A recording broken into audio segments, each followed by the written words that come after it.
My name is Todd Stanbrook. Vicki Connor and I put this together so you all can ask questions of the candidates and get to know them and be a little educated when you go to the polls. And hopefully you all call as many people as possible within city limits and have them get out to vote. We are all about voter turnout. We need more than 7.8% of our population to come out to vote.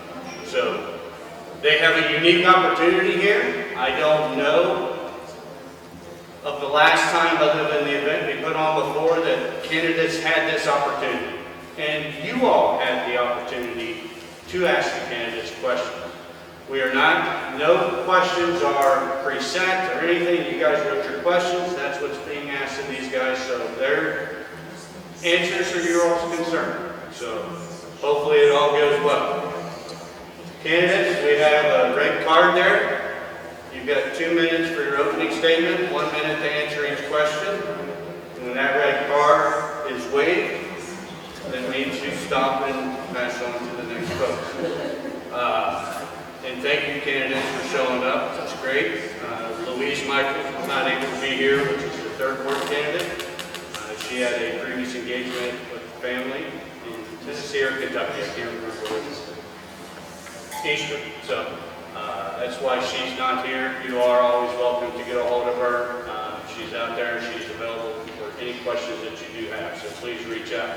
And again, please call at least 5 people that you know that live in the city and say, look, this is who we heard from. This is who we like. This is who we didn't like. These are the answers we like. These are the ones we didn't. But please get out to vote. If they need a ride, and call somebody, whatever. Let's get the voters turned out this time. So, to no avail, we have Mr. Justice here. He's going to be our moderator. He's going to try to control James as much as possible as well. And if you all have any other questions that we haven't picked up the cards or anything, just hold them up. We'll get them. And other than that, we're good to go. Thank you guys for showing up. Thank you, Todd. All of you, if you can't hear me or I start not talking loud enough, hold your hand up, let me know. Thank you for being here. It's great to see so many folks here on something that is so important to our city, which is the upcoming election. And I want to thank all the candidates here because I know that all of them spent the month of January out in cold weather, working hard, getting signatures to get on the ballot, and they're all on the ballot, and they are putting forth an effort to get their voice heard, and obviously all of them want to help the city, and we appreciate everything that you're doing here. A few ground rules, as Todd said. If you have questions, get them to us. We're going to start with introductions. That'll be 2 minutes. And then just keep going down the line. Once the first question's read, we'll start. And then the next person in line would have the chance to answer the same question a minute then. Just please be respectful of each other, of the time. We're not on any set time limit tonight. We want all of you to get your questions in and answered the best we can, and certainly get all the information out that we can get out tonight. So appreciate it. We have we'll have a red card or red folder over here. So when you all see that, please wrap it up and we'll go to the next one. So let's start in the first ward, and if I can, James, call you James. Would you go ahead and introduce yourself? We'll just go right down the line with introduction. Yes. Good evening. My name is James Giuliani. I think most people probably either know me or know my family, the Giulianis. Some people say Giuliani. I'm Giuliani. But in any case, folks, I grew up here. I'm from here. You can't get me from leaving here. My voter's registration was already in Florida. But guess what? I came back because guess what I know. We have a lot of things going on that we need help with and we need to work on. We're the tipping point.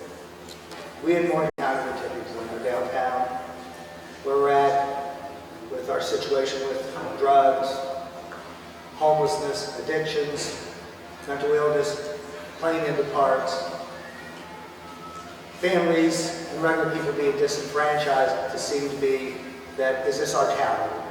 Okay. Well, of course, we're the university city, West Virginia University. And we've come to the point now that people wanted to deny for quite some time. The economic ending is not the same as it was at one time. You can't hear? Can people hear?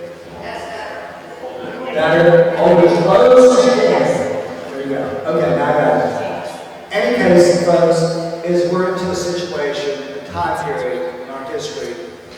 The West Virginia University has many, many challenges, coming from a lot of different places.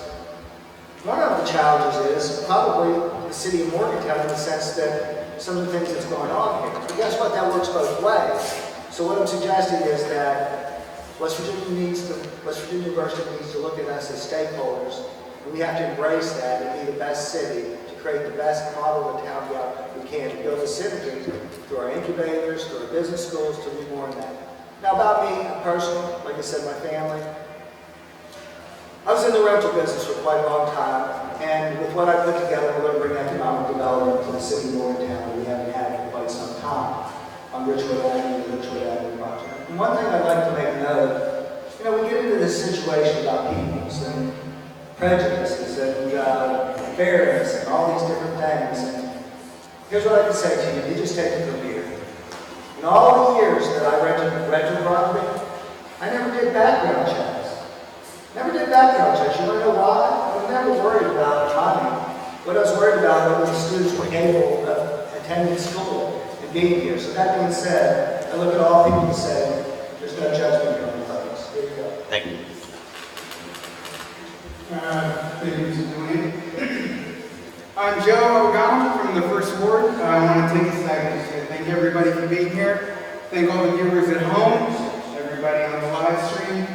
I really appreciate the opportunity to stand here today and tell you about all the things I look forward to seeing happen here in Morgantown. It's no secret that I was lucky enough to be given the opportunity to be appointed to City Council. I've spent the last year and a half taking that time to really learn and come to value the entire process that is involved in getting things done for the city. I am not originally from here. I am one of the town students that has made this place my home. And as a teacher with no vested interest outside of the shared experience that we all have, I hope to continue looking to make that a great experience and moving our city forward. Thank you. I am Danielle Trumble. I represent the 5th Ward on Council, and I'm currently the Deputy Mayor for the City of Morgantown, and I had no sense of time, so I made some notes. A little bit about me. I am a West Virginia native. I grew up in the northern panhandle and called Morgantown my home for the last 19 years. I'm a wife, a mother, a small business owner. I first ran for council and was elected in 2021. And during that campaign, I really focused on my leadership within my neighborhood and my involvement with city boards and commissions, having served on the health and wellness, the traffic, and the boat park board. I used that experience to focus my campaign on 4 areas: parks and recreation, neighborhoods, downtown development, and collaboration. So over the last 2 years, I've focused on a lot of those areas. I am now the chair of Boat Park, and I've advocated for new and improved recreational amenities throughout Morgantown and the greater Morgantown area. I participate on several committees with Main Street Morgantown and work with local entrepreneurs to support our small businesses, improve our public safety, and re-energize our vibrant downtown. I engage regularly with various neighborhood associations and city staff to make our diverse neighborhoods places that people want to live, that are clean, where they feel welcome. And I actively collaborate to rebuild relationships with the county, state, and WVU. I have, over the last 2 years, expanded some of my focus, though. My body of work now includes work with our social services as the city's representative at Morgantown Community Resources, which is the oversight board of Hazel's House of Hope. I represent council on the Planning Commission. Right now, at a time where the development of the Richwood project is about to get moving. They approached us just recently, ready to start that process. I competently have represented the city at many state and national national conferences advocating for Morgantown and forming invaluable relationships.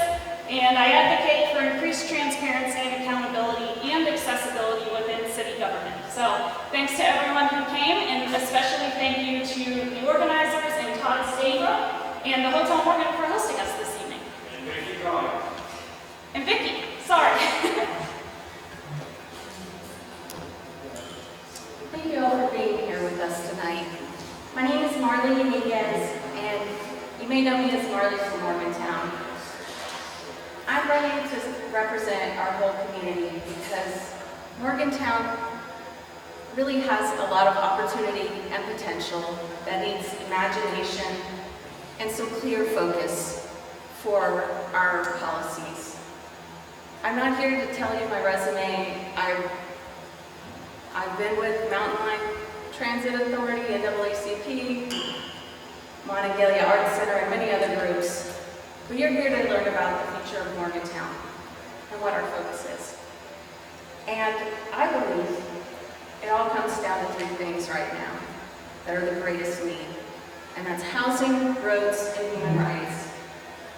When it comes to housing, we need to have some structure that's going to fight for this affordable housing. We need a housing department who can work to get the resources and to plan so that we can make this a priority. We have students coming here from not only all over the state, but all over the country and even internationally. We have folks who have been dreaming of an education here, who've got a world-class research university education. And we're scaring them off because they have nowhere to live after graduation.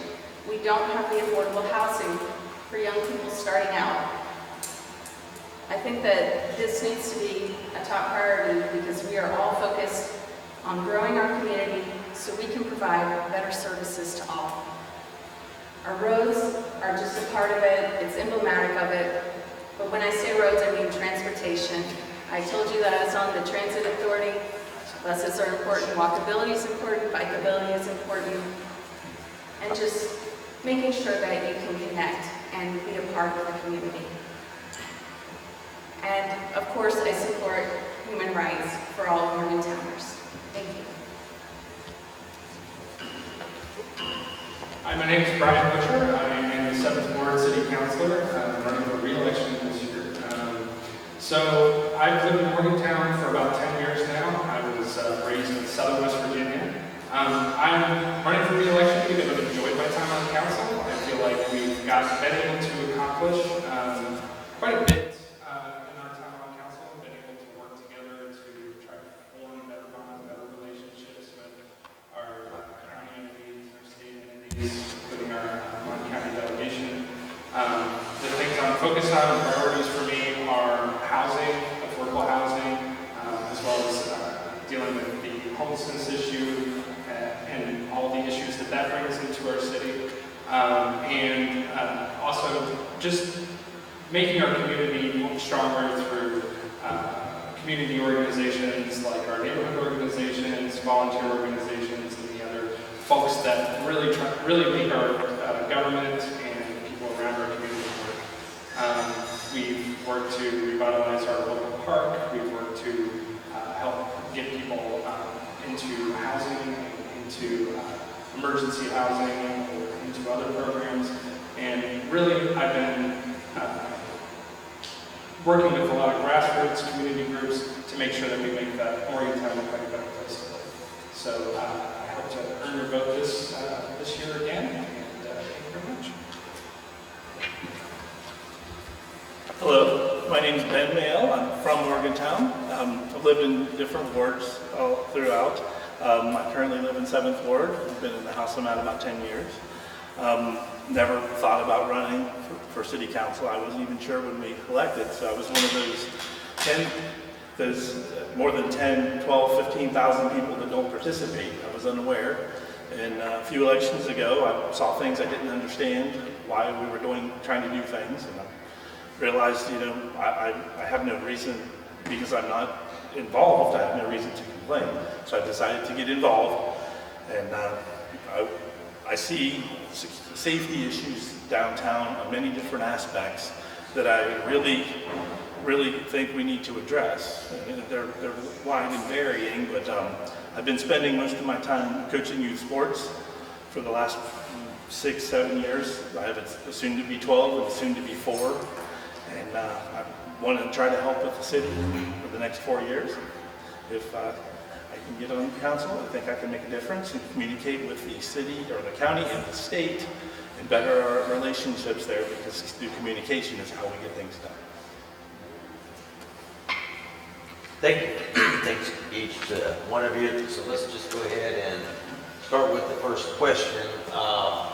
We're on these are in no order as they came in, so we'll get to all your questions. But I want to start the first question, and let's just go ahead and we'll start with James, and then what we'll do is the next question rotate, start with Joe, and just right on down so everyone has a chance to answer. Sure. Does this one work? This one? Yeah, that's just for that. Okay. So, again, this is 1 minute on your answer. Would you support something like free parking Saturdays or some weeknight to encourage people to come downtown? I most certainly would. I think this is a real issue with the business owners in the downtown. And of course, the people who come to those businesses downtown to do business. It's very discouraging that you go to a meter, you have to go use a card, etc. It's very difficult. It's a challenge for many people. So I would like to see in many, many ways as much free parking as we can get. So it starts on weekends, evenings, etc. But there's a lot of solutions out there. And that being said, we can't let the parking authority dominate the conversation saying, oh, but we have to raise this much money, or we need this much money, or our bond schedule. With the parking authority is going to dictate how the businesses are able to operate downtown. That's a little backwards, isn't it? Isn't that a little backwards that we're going to allow the parking authority to dictate how the downtown parking is being run? When the businesses for years and years have asked to look outside the box. And that's what we need to do, is look outside the box.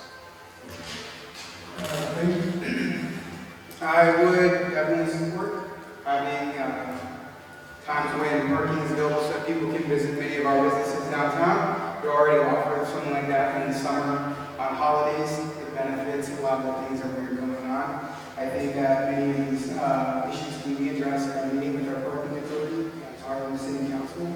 This is definitely a discussion I see as something that we could move forward on, especially when we have things like small business Saturdays and the art walk and all the other great events that take place here. I think most people are probably going to have a very similar answer to this question. Yes, of course.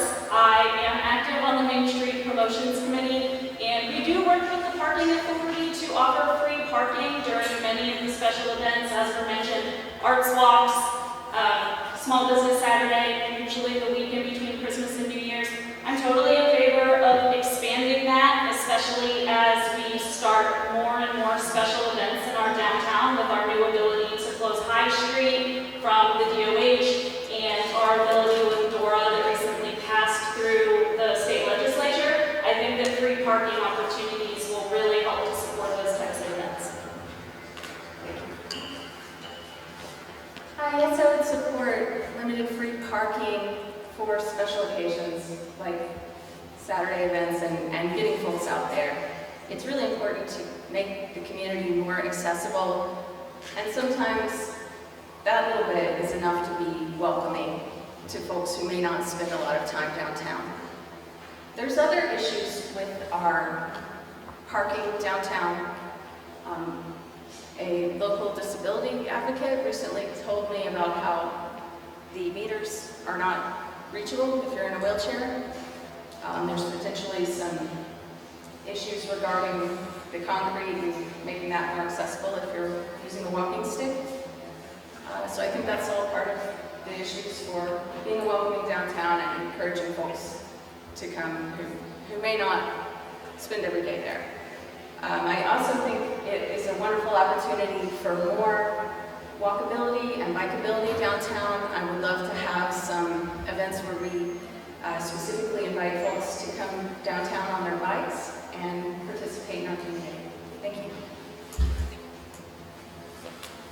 Yeah, I think everybody would support free parking at some point in time, right? But I think having coordination with entities like Main Street or MAC to have like a concerted effort to organize that type of free parking, but also to advertise it in a way that's beneficial to the entire community, I think would be a lot more beneficial than just, making free parking every once in a while on Saturday. And we should try to gear it towards times in which it's not like late at night, so it's not, just bar traffic that's taking advantage of the free parking. That we have a lot of the other citizenry that doesn't tend to use our downtown quite as much, so we can get the more varied retail, the kind of business that they need. So yeah, I would be in support of it. I do think that the parking authority is really good about working together with a lot of different entities to try to make that work.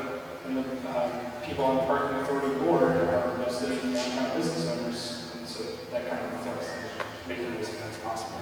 Thank you. In agreement with, it's hard not to be in agreement with that, isn't it?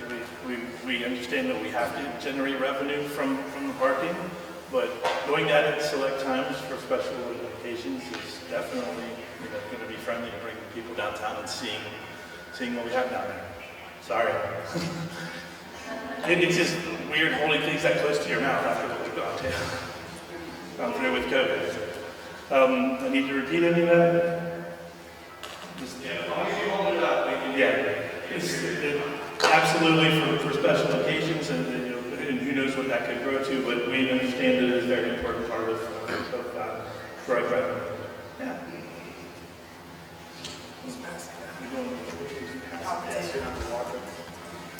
So, well, thank you very much for the answers in the first question. A couple of just points to make too. I should have made this in the beginning. So all the folks running here will be running for 4-year seats on the Morgantown City Council, which is a change than what we've had in the past. We did that 2 years ago, so there's 3 wards right now that are already in a 4-year term, and all the other wards will be in a 4-year term. So this is, as the author of the question, this is a simple one, yes or no. Do you feel Morgantown is safe and a welcoming community? Yes, Bruno. Yes. Yes. Yes, we've heard it grow. Yes, and we can always improve. A little questionable on the safe, but including, yes, I think we do a pretty good job of telling everybody they're welcome.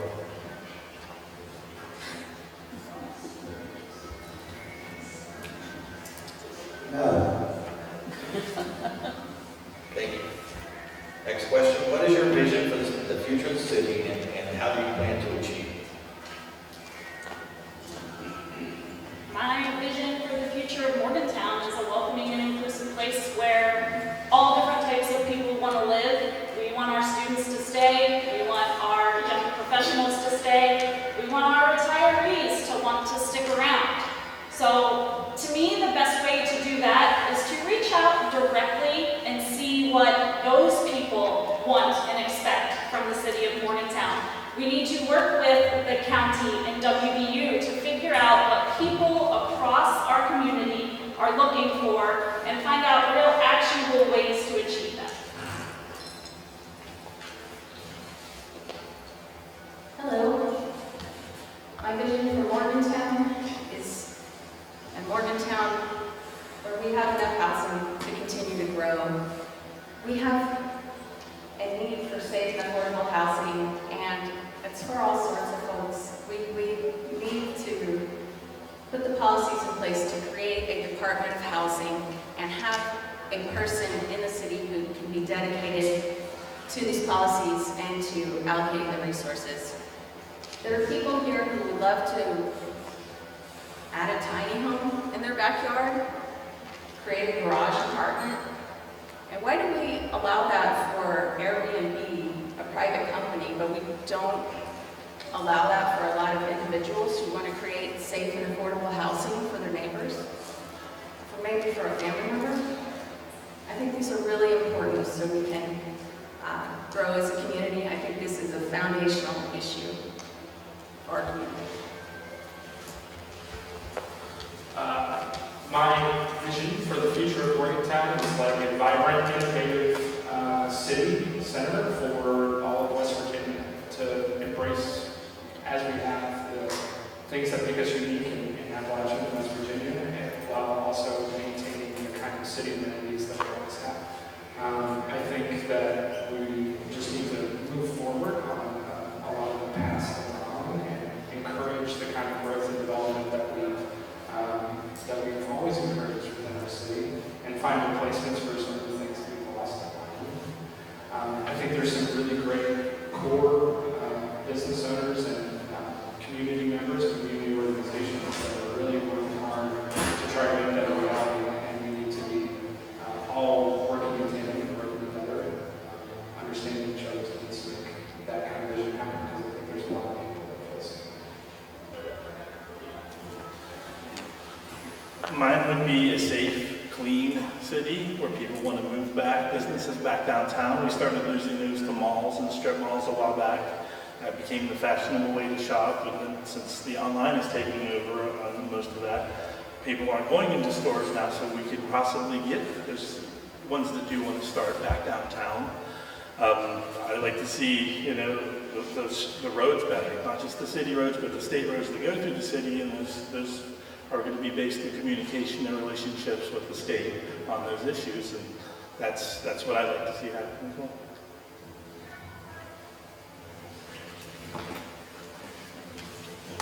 My vision for Morgantown is a safe and friendly downtown. My vision for Morgantown is a place where parents will want to send their children to come here and get an education. My vision for Morgantown is a place that they'll want to come and stay. My vision for Morgantown is not a place where they'll want to just remotely live, as the Ascend Project is doing, which is a very great program to bring people here, because guess what? We have a lot to give. But guess what we haven't been doing? We haven't been working cooperatively. We haven't been using our best resources. We have so much here, but sometimes we get complacent. And I believe that Morgantown has been very complacent. I believe the university had a certain mission. I believe that somehow they lost focus. So now what we have to do as a community is refocus and reinvent ourselves, be something much larger and much better than we've ever been under the circumstances that are presented to us. But we can do it. Thank you. My vision for Morgantown would be summed up in the rising tide lifts all ships. I think it is important that we continue to build on the programs we have in place for our underserved and those that are in need.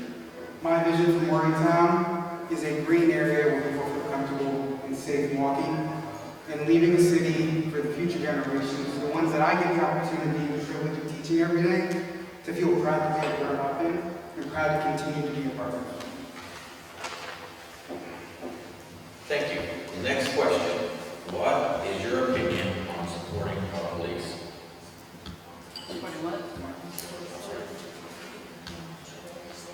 Hi, I'm sorry, did everyone hear the question? What is your opinion on supporting our police? All right, if we're ready to start, thank you.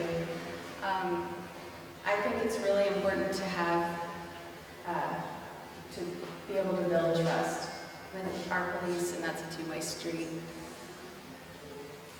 The city of Morgantown has a police review board that they voted into place, that they have hired several people, or appointed several people for, but they have not finished that, and the community doesn't have a way to provide feedback. I think we should work together to focus on community policing and making sure that safety in our community is about safety as a community. As far as the support of our police officers, I think the question is rooted in some of the issues that we've had. And I would say that I'm of the belief that our police officers are not paid what they should be paid for the job that they do or the location that they're in. So in terms of that, that is my statement on that. But I would also say that the institution of policing has had a lot of discussion around where it can be improved in the past few years. I think that our city did the right thing trying to identify ways in which that we can be productive and collaborative with our department to identify some ways that we can improve policy. And I hope that we can continue that with this Mayle Police Review Board. And I do believe that the people that we appointed to that board have the same mission.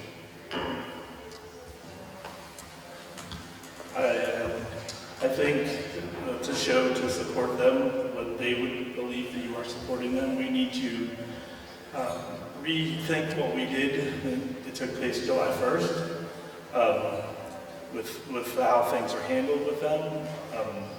The pay structure to make people want to move into leadership is not there. We still have people looking to leave, not people to come here. We have 7 on the way that we hear, but there'll be 7 more, I believe they're leaving before they get here at that time, and we'll be right where we are, which is almost 20 short of what we're budgeted for, and the ICMA kind of has as another 10 or 12 more than that is what we should have. So we need to restore faith in the city from them so we can actually get back to a safe level. I fully support the police. I'm actually endorsed by the FOP. So that's where my thoughts are. Yes, please. Sir, we have a situation in the city of Morgantown right now that's, there's a no confidence vote against the councilors and the administration. How can we do this? How can we move forward with that happening? I'd like to expand that to all the first responders, because the fire department has the same no confidence vote. So certainly, as I've stated, we can't have that over our heads. How do we move forward if indeed there's not trust between the people that are making policy and the people that have to enforce policy? So that being said, is that certainly we need to get our police and fire back on board. I'm willing to work as hard as I can to do that, because I don't want that over my head. Because guess what? I didn't create this, and I'm here to fix it. And so what that means also is that services, meaning that I look for something larger to expand into this. Like I said, fire and police, our first responders. I want life and safety is the most important thing for me in the city of Morgantown, because that's where it all starts. And that being said, I look for having a new ambulance service included to complete the circle of our services. We need this. We need to create more training, the proper training. Because what we did right now is very offensive. And that's where leadership within the police department also, because defensive depth is bad. It's wrong. It's a terrible thing for the city. Hey, I'm sorry about long, but I needed to. I think the first thing we need to do is listen to the experts. And when they come to us and say that they can benefit from a training facility to help with their hours, to help with their commute, I think it's important to recognize that I myself am not an officer. I do not know or have experience in the training.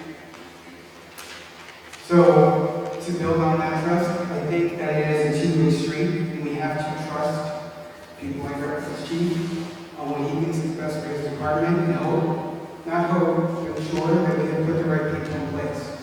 And in my short time here, I have seen that as it comes to character and the people in place, I have a lot of faith in them people.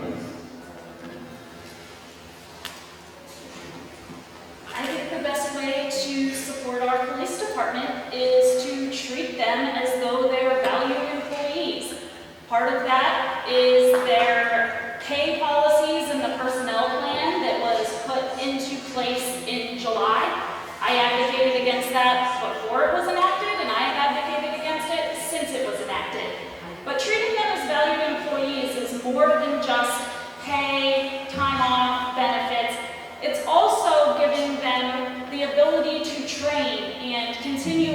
communication, it is trusting them, it is opening lines of communication with them. And when all of those things are in place, we can have mutual trust. They can trust us to employ them, and we can trust them to do their jobs in the correct manner.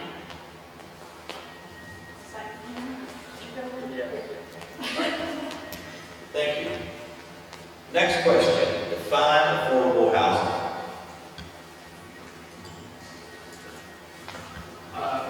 Define affordable housing. Okay, so affordable housing means that it's housing that you can pay for that is less, that housing payment takes less than 40% of your income. And so you would take the median income, whatever your income might be, and then you figure out what is less than 40% of that monthly payment for that median income. And then that housing becomes affordable for you. It's very simple. It's not simple to implement, but it's fairly simple to define.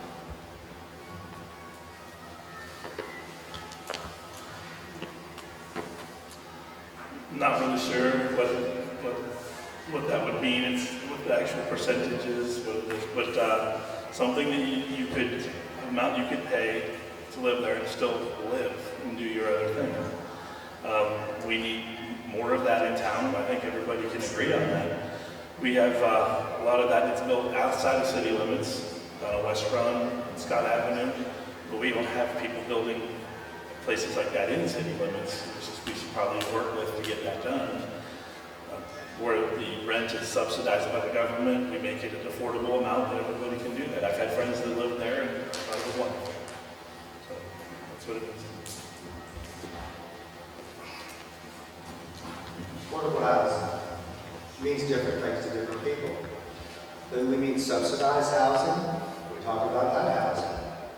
We're talking about affordable housing meaning the lower middle class, middle class. Okay? So it means different things. But here's what I'm going to suggest to you. I think it's a misnomer in Morgantown that we don't have affordable housing. My God, with the supply and demand that we have, I've done research throughout the country, throughout the states. Now understand, in West Virginia, the cost of housing is more expensive. The cost of buying a home is more expensive. Obviously, if you have to invest more into your rental property, you're going to have more rents. But guess what? Just like on the Richwood Avenue development, what I would encourage is, as components, you give incentives to developers, you give incentives to landlords. That's how you do it. The numbers have to work. The numbers have to work. So in Richwood Avenue, let's assume that we're building 30, 40, 50, 60 homes. Well, that percentage, maybe 20% should be into the affordable housing range. Because I'm saying to you, there's two different things. The subsidized housing, which we all know that we need, and that's the hardest. Affordable housing, we can figure that out too. Thank you. Affordable housing, more than just a number, to me, is being able to have, as a renter, to be able to have a place that is fully functioning, having stores and windows, and renting a place that you know is safe and to go. Yeah, as Councilor Abu-Ghannam said, it's more than a number. It is easily calculable, as Councilor Butcher said, but in order for housing to actually be affordable, you have to be able to cover that cost while still being able to provide for your family, put food on the table, put your child in extracurricular activities, right? And the way to do that is to re-examine some of our zoning policies and encourage a little more dense development. And as Mr. Giuliani said, we need to repair our relationships with our developers and landlords, because when it comes to affordable housing, at the end of the day, we have to rely on them to work with us. We cannot treat them as evil corporations that are looking to destroy the city. We need them and they need us, and we have to find a way to work together moving forward. Affordable housing means housing that is both safe and accessible to people. Accessible both through pricing disability needs, that's the right size for the person who needs it. That may be a tiny home for someone. It may be a garage apartment, something small. My husband moved here across the country and stayed in a garage apartment in the First Ward.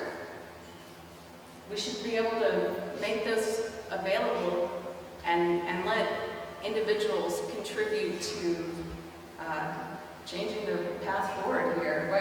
Why are we relying on a few small owners when we can all be part of the solution here? I've lived in multiple types of housing in Morgantown. Student housing, I've lived above a business. And I own my own home now, and I think that everyone should be able to have a place that they can afford and live in dignity. Thank you. Next, we're going to start with a comment. I support those who support our neighborhoods. How do you support our neighborhoods? How do you support our neighborhoods?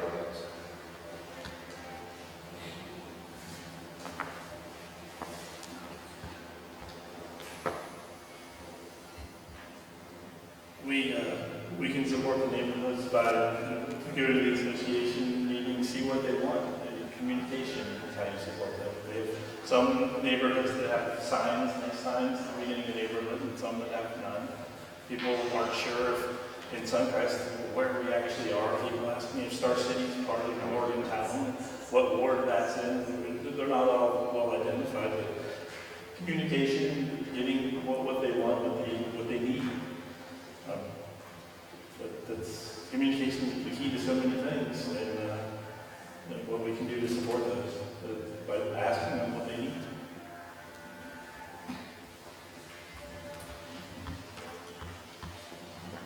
Neighbors, it's the most important thing.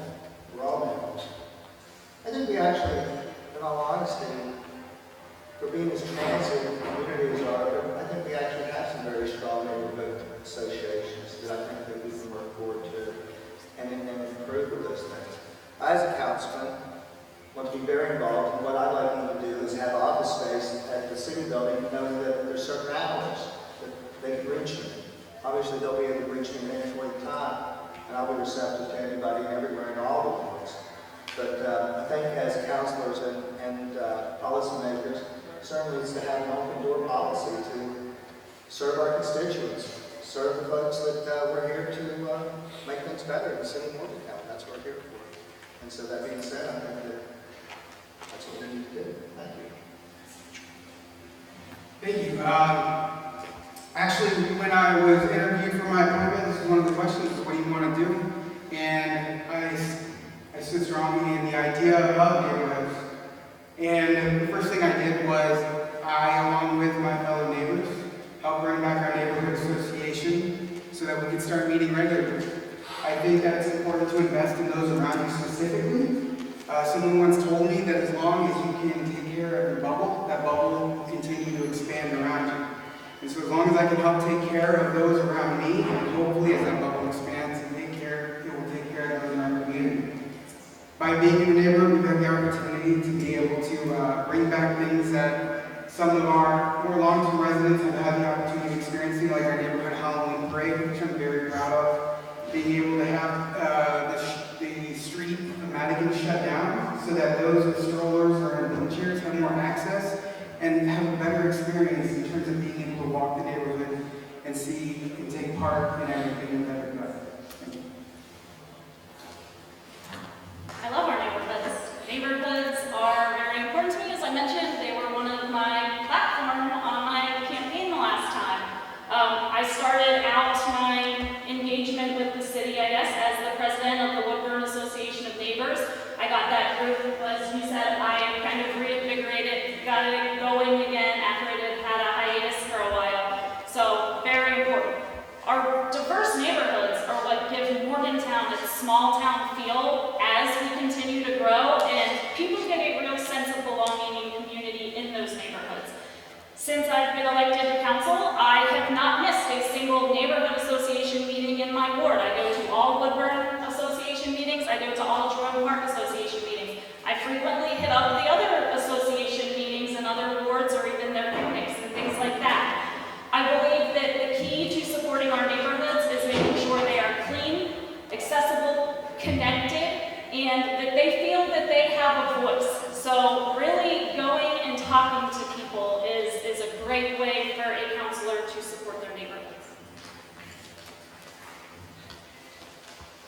aside from the safe and affordable housing that we discussed, one of the most important things about a neighborhood is its public space, its community space. That's where communities are built.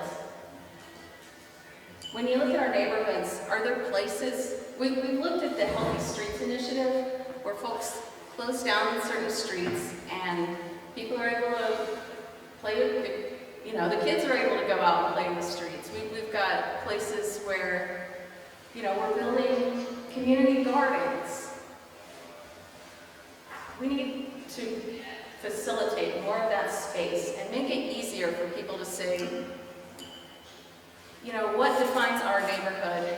Well, we're going to define our neighborhood, and we're going to bring the vision and create something that's unique to us. I think the unique character of our neighborhood is one of the best things about Morgantown. I lived in the first ward, I lived in the fifth ward, and I lived in the seventh ward, and I think they all felt distinctly different, and they were all had great advantages to them. And I think that our neighborhood associations are really where people, where a lot of the on-the-ground community work gets done, and that's where I've tried to help people understand that bolstering our neighborhood groups makes us a stronger city in general. It's really great to see some of the neighborhood groups and how active they are and how involved they are in making city decisions and how they can prioritize certain things for the city. And I think that leads to healthy initiatives that we have throughout the city. I've been active in my neighborhood to try to make sure that our only park inside of our neighborhood gets revitalized. We've got most of the brush cleared out in the back of the Trumble park. And we've got some kids that are going to help redo that park. But I think there should be a number one priority for anybody that's on council if you are on some council projects.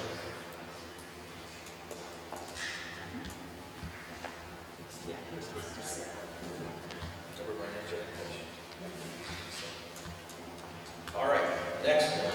What policies would you promote to incentivize economic growth in our downtown?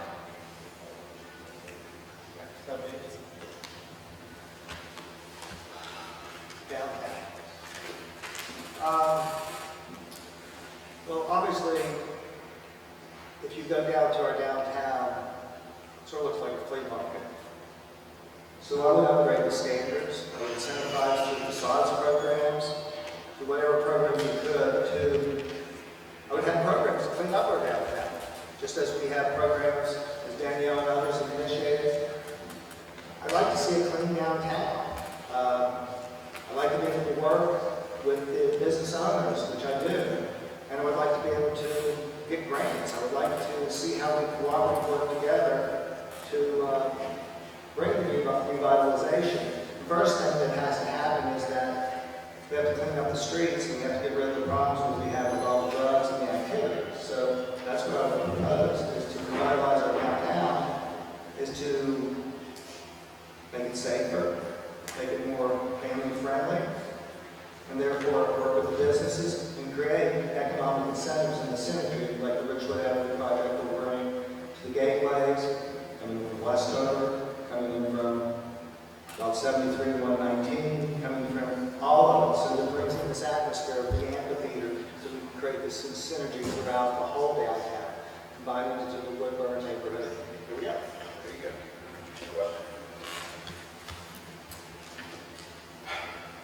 I think that this isn't a matter of reinventing it. This is a matter of strengthening the things that we're already doing. It's really important for us to continue to support and work together. And when we have programs in place, groups in place, that many of my fellow counselors are already on, whether it's the Morgantown Area Partnership or downtown Morgantown, I think that we need to continue to give them the tools necessary to utilize pushing for bringing everybody in to knowing what we have going on downtown. We have a fantastic downtown, and a lot of people don't know about all the great, wonderful things we have. Regularly, we are treated as if we're just a college party town, and that's not the case. That's not who we are. We have a bunch of really great small businesses in our downtown area we've really as a city embraced the arts. And I think that continuing to embrace those things like we have with the Ruby McLean concert series and all the different art walks and everything else, I think embracing that will help benefit us. As far as programs, I talk to a lot of downtown businesses, and no one that I talk to, and I won't say they're not out there, but the people that I talk to don't say, can't you give me a B&O tax break?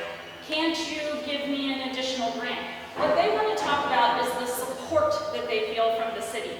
They want a safe and secure and clean downtown, and we need to work to better give that to them, because businesses want to be where people are, and right now we have an issue where people are either afraid or don't want to be in our downtown. So as we improve safety and security with our downtown foot patrol, with our street lighting, with our streetscape projects, beautifying, then when people see that there are a lot of people and events downtown, businesses will want to locate here. We did do a small business grant program and a facade grant program, and those were both very successful. I'm open to exploring some B&O tax programs, but I think we really need to start with city support.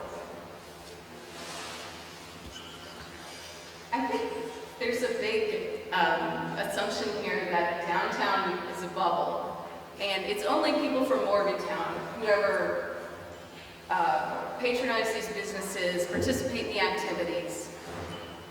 Downtown Morgantown, I'm really proud of all the thriving arts that's been going on here. They've made it accessible not only to watch and enjoy the arts, but also to create and be a part of them.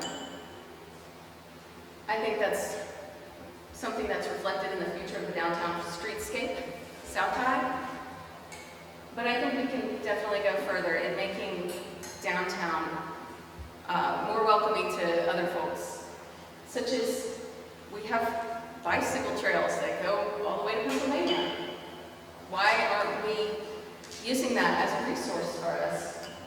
We have some bike racks on High Street, we don't have any on Spruce, and there's not really any other infrastructure to make it viable. As somebody who participated in Bicycle Morgantown this week, I think there's a lot of opportunity there. So, yeah, I think that our downtown has some of the most vibrant and ingenuitive, some of the most ingenious business owners that I've known. Many of these people are extremely compassionate. Most of the stakeholders that we have downtown are very forward-thinking, and I think a lot of their frustrations that they have right now is a lack of being listened to, but it's also just a lack of implementation of a lot of the things that they've been asking for a long time. And so I think a lot of it comes down to us having deeper relationships and cooperation with them, and actually when they tell us that they need something, when they tell us that they need security in some fashion on some street or at some certain point in time, we listen to them, and that we listen to their concerns and make sure we act. I think the other thing that I've heard a lot from downtown business owners is that a lot of the programmatic aspects need to be worked on together as a whole, and that we don't just promote what the city of Morgantown is doing, but also all of their businesses. I'm in agreement that the existing businesses downtown don't want incentives. They want something done. They want it cleaned up around their areas so it's welcoming for people to come in and do business. Which I believe the restoration of law and order down there is the beginning of that. Until we actually have a law enforcement down there that's actually strong enough presence that they can move people along and we can start doing this cleanup, it's not going to help. New businesses, incentives is a good idea to get them to come down there when you do that. But until that stuff's done, we have these services to help people. We need to get them to them and keep them from these downtown areas, obstructing businesses, people wanting to do business.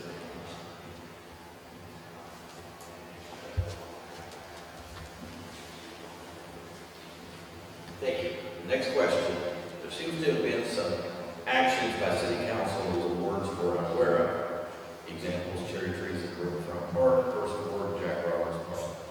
Who makes decisions and how can the people of the wards be represented? Thank you. Actually, I experienced with one of those situations that were addressed. The trees in particular, I can address that one firsthand experience. A tree was taken down and many of our residents were not there. The beauty of Morgantown is we love our trees, we love our green spaces.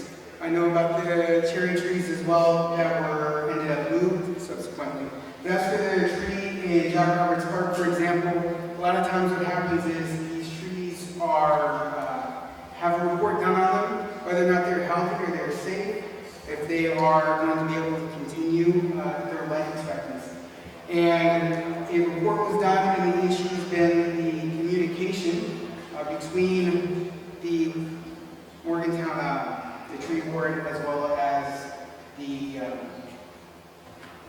I'm struggling with the word, ultimately with the tree ward and the residents. So by strengthening communication between those organizations, we can help benefit, keeping everybody aware so that they have an opportunity to speak up and hopefully save any tree we may worry about. I think the key to this is communication and transparency, and I think that those two things solve a lot of our issues that we have within the city of Morgantown. I serve as the chair of the Go Park Board, and we were not informed prior to the tree being taken down in Jack Roberts Park. I serve on the Woodburn Commission. We argued for months over all of the trees being removed from that property, some of which were done without our prior knowledge, and some of which were done after we and many of our tenants argued and asked for another study to be done or more care to be taken. We have asked for a tree replanting plan for that property and have yet to get one. So really improving communication between the city departments and transparency with the community so people know what to expect and know what is going on is the key to preventing misunderstandings like that.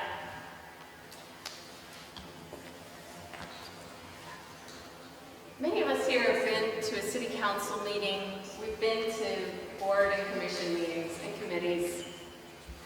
A lot of these aren't very straightforward. We have jobs, we have family responsibilities, and it's just so difficult to go through and say, well, I'm going to watch a 3-hour video and try to suss out this detail that I need so that I can be an informed citizen of my community. So what do we do about it? You know, I think that as a community, we should say, well, where can we communicate better? And, you know, I don't have the answer to that off the top of my head. I'll be entirely honest with you. I work in communications, and there's no one-size-fits-all way to do that. It may be a social media feed that you can subscribe to. There may be different newsletters in addition to, you know, some of the broader ones that really get down to the bullet points and say, where are we taking action? And if you want to give your feedback, now's the time. Yeah, obviously this is an issue of communication with our residents, but it's also an issue of council and administration being on the same page. I think that's an issue that we've struggled with, and it's one that, you know, I think we're improving on, but it's one that needs a lot more improvement. We need to be able to work in concert and make sure that when people ask us questions like the one that's presented here, that we have an adequate answer and that we know where to get those resources. Sometimes we can ask, as counselors, we can ask why something may have happened, and even the people we're asking within city administration. So I think a lot of that, it's a complex system in our city government, but I think a lot of the ways that our communication happens, the way that tasks are taken care of, is not streamlined, it's not done in a transparent way. And so that needs to change. And I think I would advocate for that. One of the things that on my platform for running is increased transparency. We need to continue to increase it. If the city council can't communicate that because they don't know there's something wrong with that, because the city council is elected to represent the city, and they're in charge of everything and everybody ultimately. And if they're not being told, maybe we need to rethink who's in charge of these positions to where the communication does get to where it needs to be. And there is some personal responsibility for each of us. Like I said, I was unaware of how the city was run in the first place, and I got myself educated on that. But we have to have a little bit of personal responsibility to look for things. But transparency is huge there, and the communication is clearly breaking down, and we have to increase that communication.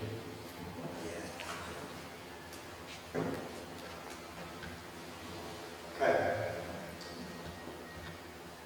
My name is James Giuliani again, and I own one of the proud stores of the Alexander White House, a national landmark, okay? Now, the trees at First Ward Park, Jack Rogers Park are treasures, just like historical preservation. Trees are part of historical preservation. When we willy-nilly let these things happen, we're not paying attention. You know, we have a tree board. The tree board didn't look at this. First Ward Council is a member of the tree board. Okay? This happened right in front of his house. Nobody would ever come to my house and ever cut a tree off our property without us knowing about it. And as we move forward, I want to see a tree canopy for Jack Rogers Park, a true landscaping plan. Because my understanding is they have an idea to take down a couple others. And then the tree that was taken down, I'd like to make this perfectly clear. That was a healthy tree. That tree should not have been taken down. But like many more boards, they don't have any impact. They don't really do their jobs. Okay? So do we need all the boards we have? Do we need a tree board? Because let me ask you. Look at the problems we have with White Park. Look at Mayle. Look at all the issues. So where is the tree board? Where's the tree board in any of this? It's not protected. Thank you. Okay, the next is actually a two-part question. In recent years, the city attorney's office has been outsourced and costs have increased significantly. First part of the question, do you believe Morgantown is well served with this arrangement and believe it's good value? If not, how would you change this in the council and the manager? This is a good one for me to get started on. Several years ago, when then City Manager Paul Gray announced his great idea to outsource our city attorney services to Kay Casco and Cheney, I stood up at a city council meeting and said, "What are you doing?" I would appreciate more accessibility with the city manager. I would like being able to walk in, the city attorney.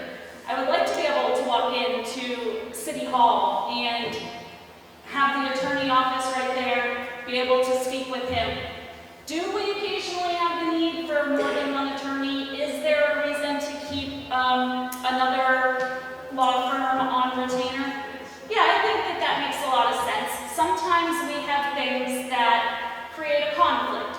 The city manager's contract, our city attorney did not help us negotiate that. One of his colleagues did. These are the kinds of things that we would need from an outside entity, but I would prefer, and I hope that we can get back to a place where the city attorney is an employee of the city of Morgantown. I'd like to follow up a bit on the previous question because I think this is likewise an issue of transparency. When we go to our meetings, we're waiting around to speak for public comment. Have you ever gone and waited more than an hour to speak? Why are we doing that? The city attorney, I think it's really an internal matter. I can see the need for a full-time attorney if that is the hours that we're doing. Is that the only way that we are being represented by the community? Can citizens come in and talk with them? How are we creating access to these administrative resources? And how are they representing us? I think we have a good, responsive city attorney. I would be open to and would look at the kind of cost savings we could have for having just a city employee as a city attorney do I find it strange that we would employ a law firm that then would have several different interests as well, instead of just one dedicated employee. So I find it something that's worth looking into, and if it would cut down the cost, I think that would be certainly beneficial. I believe the city would be better served with a city employee attorney having a second person on retainer, like we said earlier, for when needed, but that one person for that accountability, you always know who did it, where it was coming from, and that just makes more sense to me.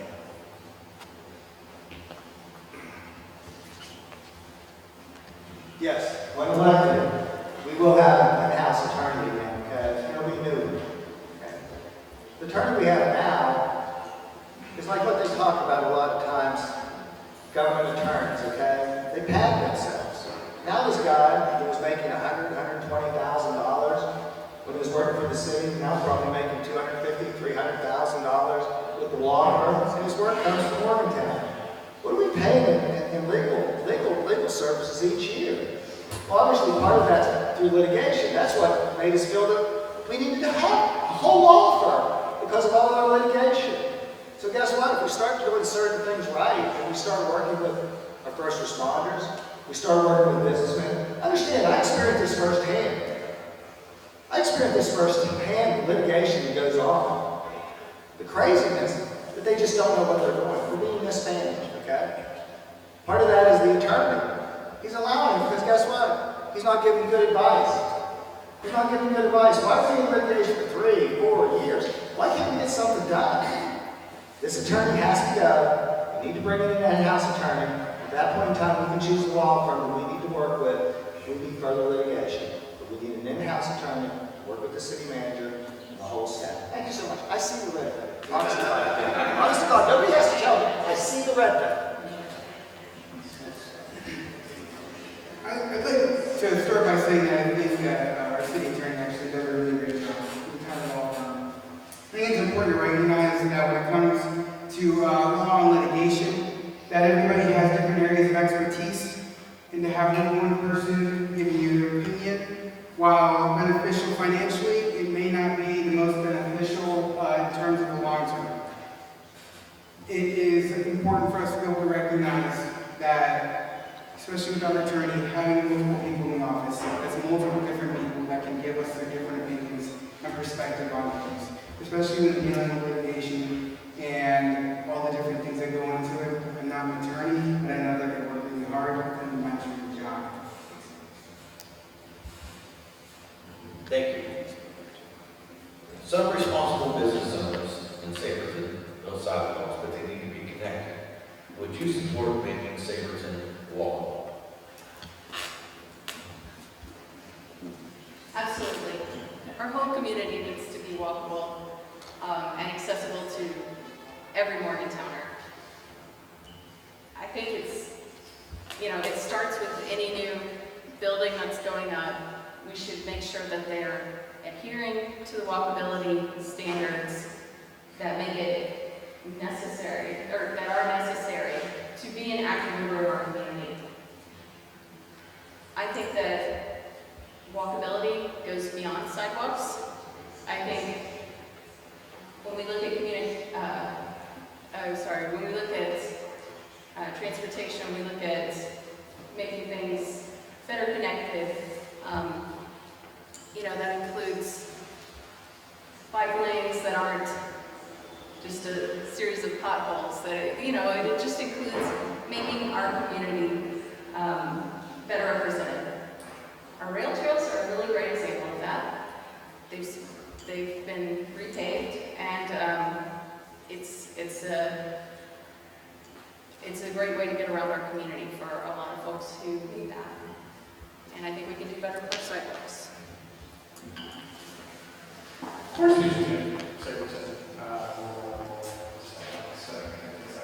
think it's important that we develop community buy-in for walkability and for sidewalks, and we put the kind of measures in place that incentivize that kind of behavior.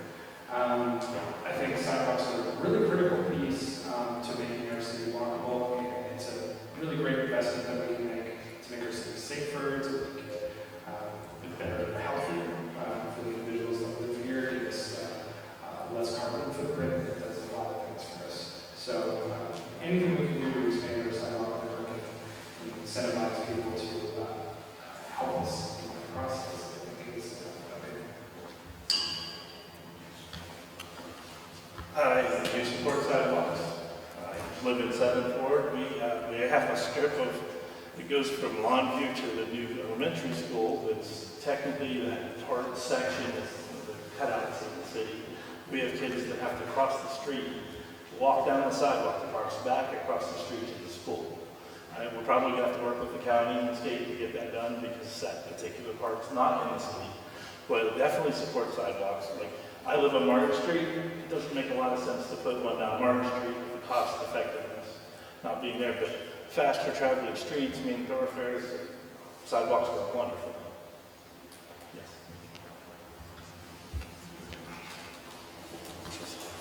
Yes, I'm for sidewalks. Yes, I'm for pedestrian friendly.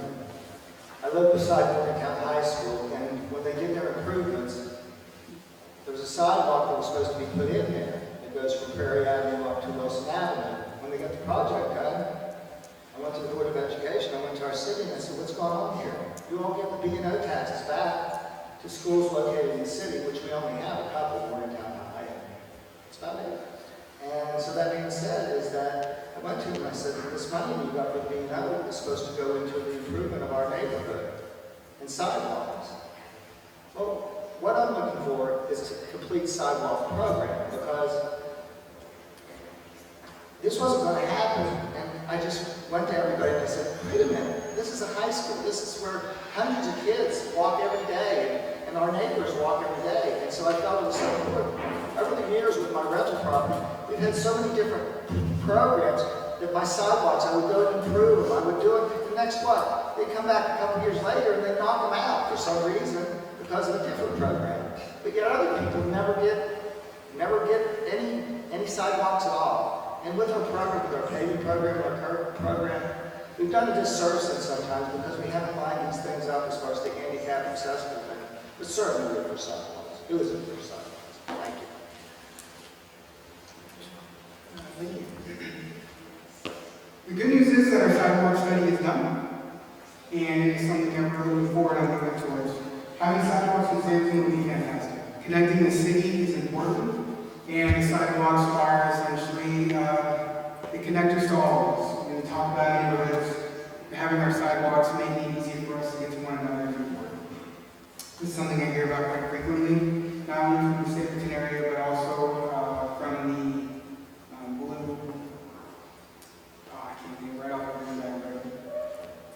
But ultimately, yes, having sidewalks is important, and having ADA disability accessible sidewalks is also very important. I love sidewalks. I wish my neighborhood had sidewalks, but most of it doesn't. And we are working on a sidewalk plan, and this council has shown our dedication to that by dedicating some of the ARPA funds that we received to beginning to build in our sidewalk network. There's a lot of gaps, there's a lot of missing pieces. Saberton specifically is an essential business district, right? There's a lot of services there that people need to be able to access. There's grocery stores, pharmacies, banks. These are things that people need to get to, even people without transportation. So to me, even more important than building through our sidewalk gaps in Saberton is increasing the connectivity to our neighborhoods such as Norwood, such as Jerome Park, because the folks there really need an accessible way to get across Route 7 to get to our rail trail, to get to our sidewalks. We can build them, but if it's not connected to a residential area, what good are they going to do us? So thank you. So I want to editorialize a little before asking this next question.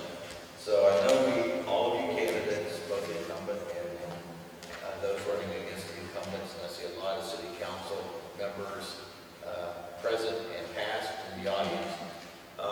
So one of the things that we hear community-wide is debate about better roads and having better roads. And the thing that's really confusing in the city of Morgantown, that many of our roads within the city limits are state roads. And examples of that, just here close by, would be College Avenue, Willie Street, High Street, which technically the city has very little, if any, control over those roads unless you have an agreement with the DOT. So the question would be, what will you do to improve Willie Street as one of the main entrances to the city?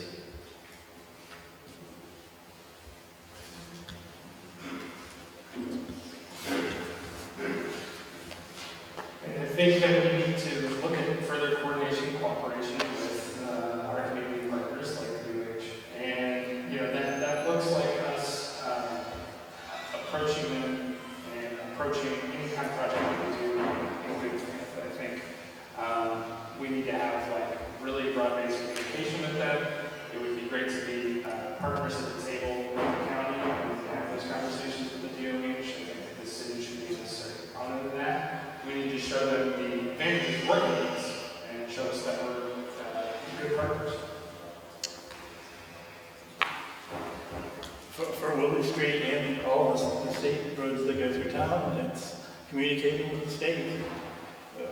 All about communication, reopening communication that has been shut down in the past, getting to work with people, showing them that we're willing to communicate and let's do this together. You need that to get the state roads done. You have to ask to work with them to do something, even fill potholes. So let's get them in here. It's been too long. Let's get them back at the table and talk, and let's get some stuff done. We've been suffering with this for a long time, and I want to restore that communication. Wow, Willie Street outside. Look at Willie Street right now. It's awful. It's awful. Garbage cans everywhere. The only street that might be worse is Broadway. College you don't really see. But here's what's exciting. Here's what's exciting, folks. Is guess what? Willie Street's in the MPO's hands right now.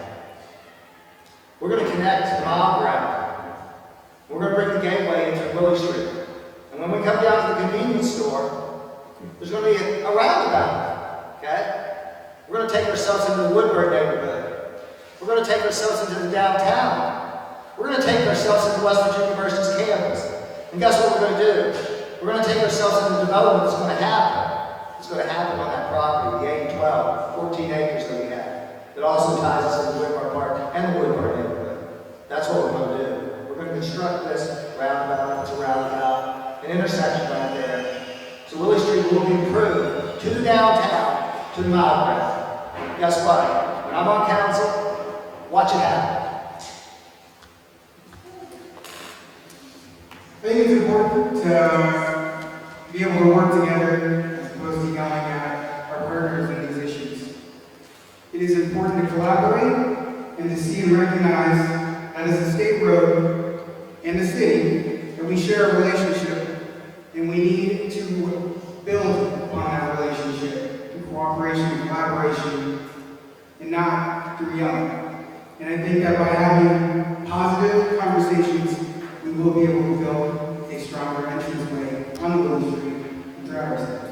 Thank you. Willie Street's in my ward is an embarrassment. But, as Mr. Giuliani said, it has been elevated with the MMMPO to a priority project, especially with the Ridgewood redevelopment happening right at the bottom of Willie Street. I look forward to working with the DOT to see what we can do to improve that. There's talk about some relocation, some reconfiguration. That would be great. That relies on cooperation with our DOT and the State Department of Highways. We went to Charleston recently and met with our state representatives there, Mr. Riston and his engineers. And I didn't leave that meeting with a lot of fuzzy feelings that they were really cared, like they were on board, they were willing and ready to help us. So when we were in DC last week with the National League of Cities and the West Virginia Municipal League, the mayor and I participated in a meeting with the federal DOT and talked with all of our state groups about how unresponsive and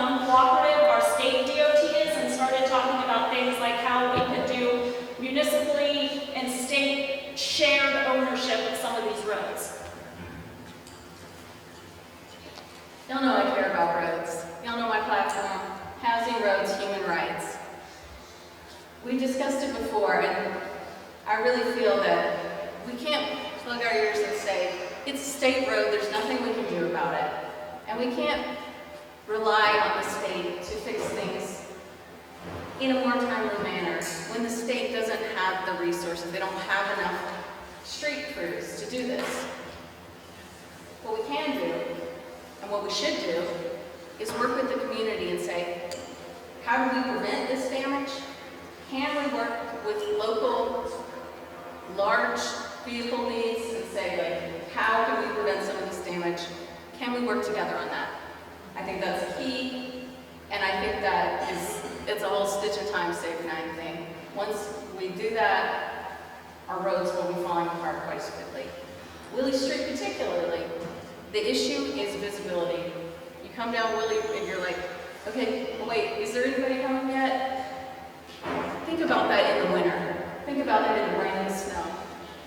We need to look at how to make that more visible, because that's the only way forward for that. I'm sorry.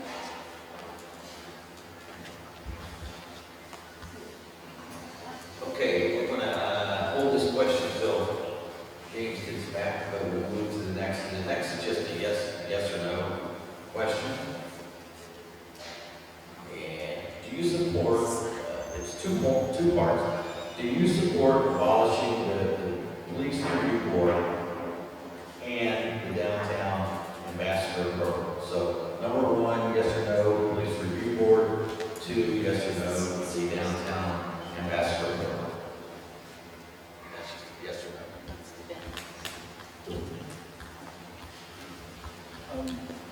I think that we would be better off with a different version of the police review board that were to be put in front and a group come together instead of one that was forced upon. It would probably be a lot better relationships. The officers would feel as they've been threatened and thrust upon. I think the board should probably have a more diverse group of people. It should probably have some people who are a little familiar with how law enforcement works, since this is what it controls. So it could easily be something of substance that works for everybody, that everybody's comfortable with. And as far as the ambassador program, I'm not extremely familiar with it. So as far as to get rid of it or keep it, I don't have enough information at this moment to make that decision.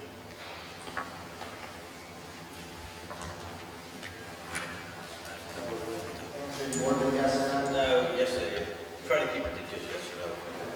On the police review board, I would have to say no, because it doesn't seem like it's positive, it seems like it's a negative thing. I would gear myself more to what the university established, as far as the committee to work with all groups of police and all groups. And then on the ambassador, in concept, it's not a bad program, it's a good program. If it may be done correctly, which I would believe it will. Okay, thank you.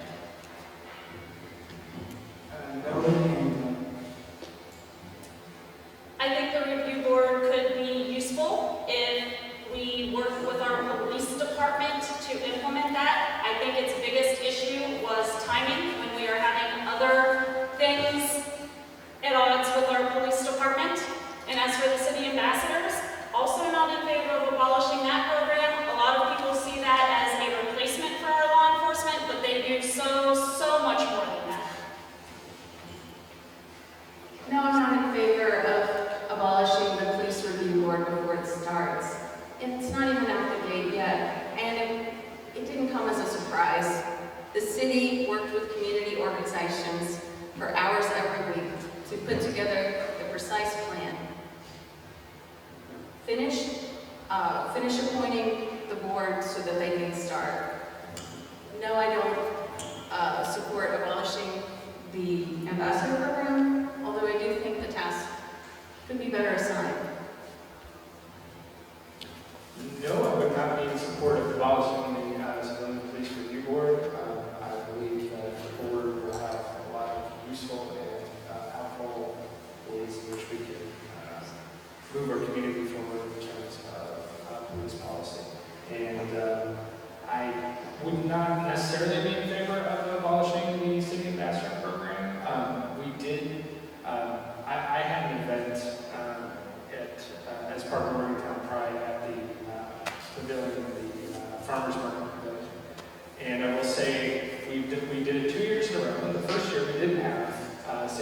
year. This is the second year we did it. And we actually had a point of contact in which we could get things done, like the trash cleaned up, or the power turned on, and things of that nature when we did have a city disaster. So I found a useful program from personal experience and from the communication we did from our city departments.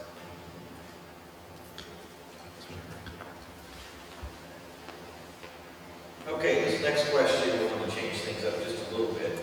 So listen to what we're going to do. So the question is going to be asked to the challenge, and then the incumbent will have a chance to rebut the question. So the question is, you're challenging for a seat on city council. Do you disagree with any, respectfully disagree, with any of the votes that your incumbent council person has made? If so, what are they? And then the council person will have an opportunity to rebut. Okay. Obviously, on the basis, that's okay.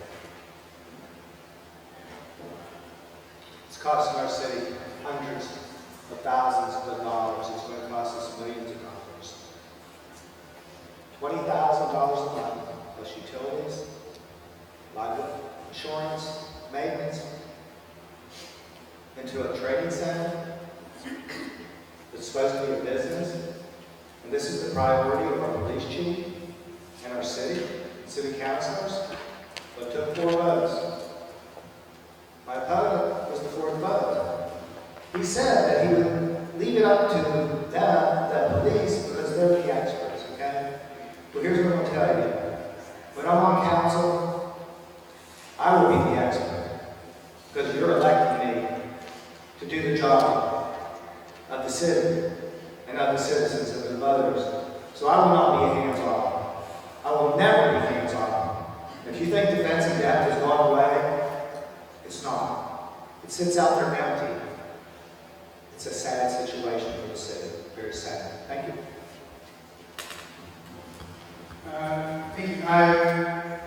Respectfully, I find it important to always trust the experts. And I do not have an ego that will tell me that I am the expert. Because it is important to be able to recognize the strengths and weaknesses.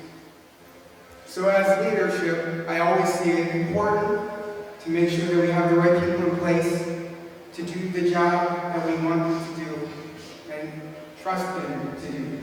And if the people that we have in place and that we are trusting come to us and say that it is important for us to have a facility that we can train, where our officers do not have to drive 20, 30 miles out of town, where officers are able to be in the area to get the training they need, where we are able to bring in communities and hold community events, then it is important for us to trust them. The best way to show support to our city officials, our city employees, is to trust them when they tell us what it is that they need to perform their job to the best of their ability.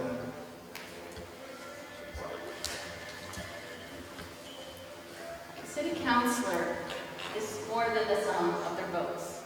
It's their actions throughout the city. I have served on a commission with the incumbent, and I believe that we do not agree on everything. When it comes to empowering people in our community to step up and say, here's what we need, we shouldn't be throwing in obstacles. We had a nonprofit who wanted to bring a free-to-go meal into a community building that they were already renting that was owned by the city of Morgantown, and they were opposed by my incumbent.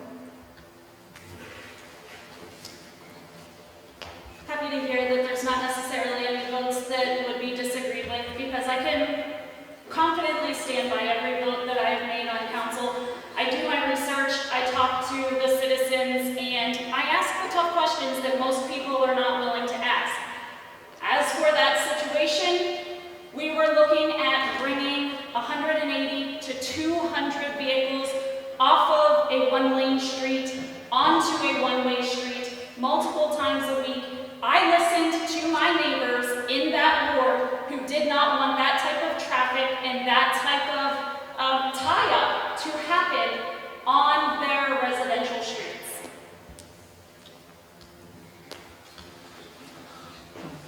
Pretty much, for me, it's the votes that have hindered recruiting and retention of law enforcement. And most recently, the cameras for downtown. That's a clear difference there.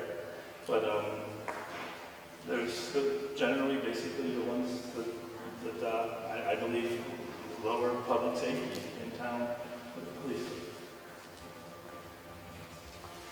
I'm not sure what vote I've taken that would have hindered recruitment of officers. I did vote against having cameras downtown. I don't think that has anything to do with recruitment of officers.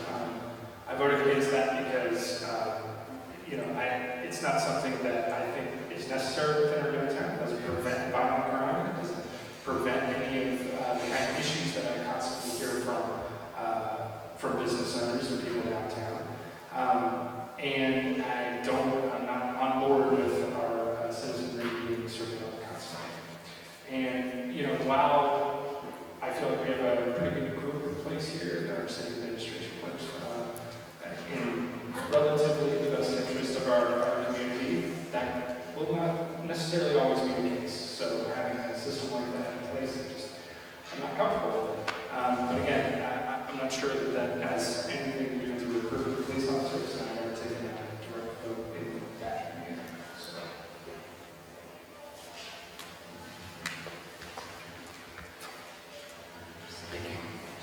What will you do to make Morgantown ADA compliant as a high priority? I think that's me. Anyway, what would I do? I would coordinate our street programs with our sidewalk program, with our curbs. So we have a situation in the city of Morgantown where the Morgantown Utility Board is responsible for the stormwater retention, but the city of Morgantown is responsible for the curbs. So when you go to sync all this up and working together, it takes great coordination. As a person who's been in the business of having to look at infrastructure, create infrastructure, well, these are very troublesome things for me. When I go in and I see that we just made a handicap accessible sidewalk entry, but it doesn't match up with the pavement. Therefore, it is not ADA accessible. How do you build sidewalks when you have telephone poles in the middle of the sidewalk? So what I'm suggesting is, obviously we need to become closer to ADA compliance, but when we do our improvements, we have to do it in such a way that we actually create that as opposed to becoming another obstacle again. I think that it's important that we continue to be ADA compliant. We had an issue like this, very similar to this in Ynigues, and it's important to recognize that when these issues come up, they need to be addressed quickly. And I think that's where our job comes in as the communicators to ensure and hear from our neighbors and from those that are residents in Morgantown and sharing that information quickly with our city manager. I'm happy to say the city manager took a walk with me all the way down the street. We addressed the concerns that I had as it related to the sidewalk and its accessibility, and the situation was addressed actually relatively quickly. So I think having those channels of communication and strengthening them is the best way to move forward. I agree with both of the gentlemen that already spoke. The first step to that is being accessible and available to listen to people who want to point out issues. We can't fix things that we don't know about, and unfortunately, I do not struggle with being in a wheelchair. I do not struggle with other forms of accessibility issues. So sometimes things may not be apparent to us that are apparent to others, and we need to listen to them when they're saying that there are issues.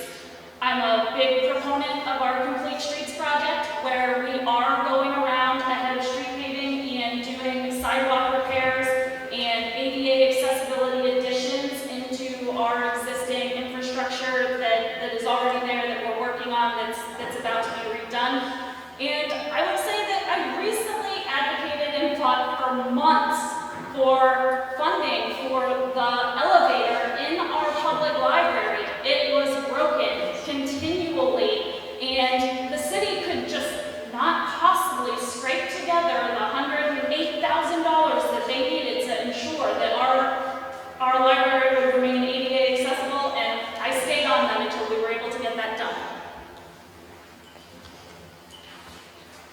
comes to listening to the experts, it is important to empower people who have disabilities. I think we can do that through the Human Rights Commission and other organizations. But I think it's also important to realize that we do not have the resources in place right now. The City of Morgantown does not have anyone tasked with disabilities as in their job title, in their department title. If they did, maybe we would be able to proactively seek out some of these resources. My husband has taught me a bit about concrete laying, because that was his job once upon a time. We have little polka dots that says, this is the end of the curve.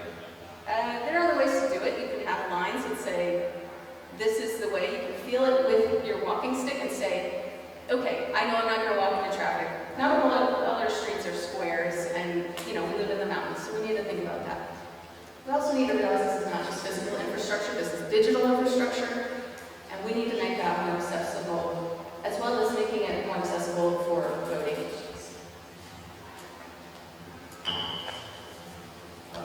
I think we need to fill our ADA inspector positions and have that inspector on site for any new kind of construction that we go about, as well as inspecting what we already do have.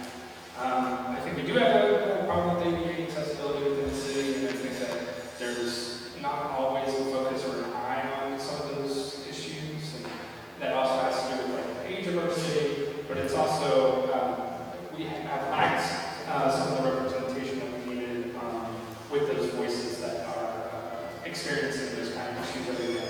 And so one of the other things we need to do is promote people with different abilities to be on those commissions and in our ear or come to them so that we can hear the kind of issues that they have for trying to navigate our city. In agreement with pretty much what everyone says here, we need people on those commissions, those boards, whatever it is, that are familiar and can express those needs that we don't see, because we're very fortunate to not be in that situation.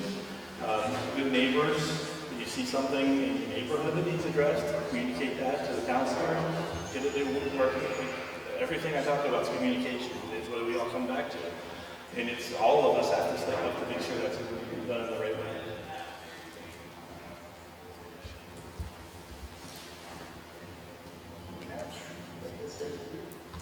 All right, next question.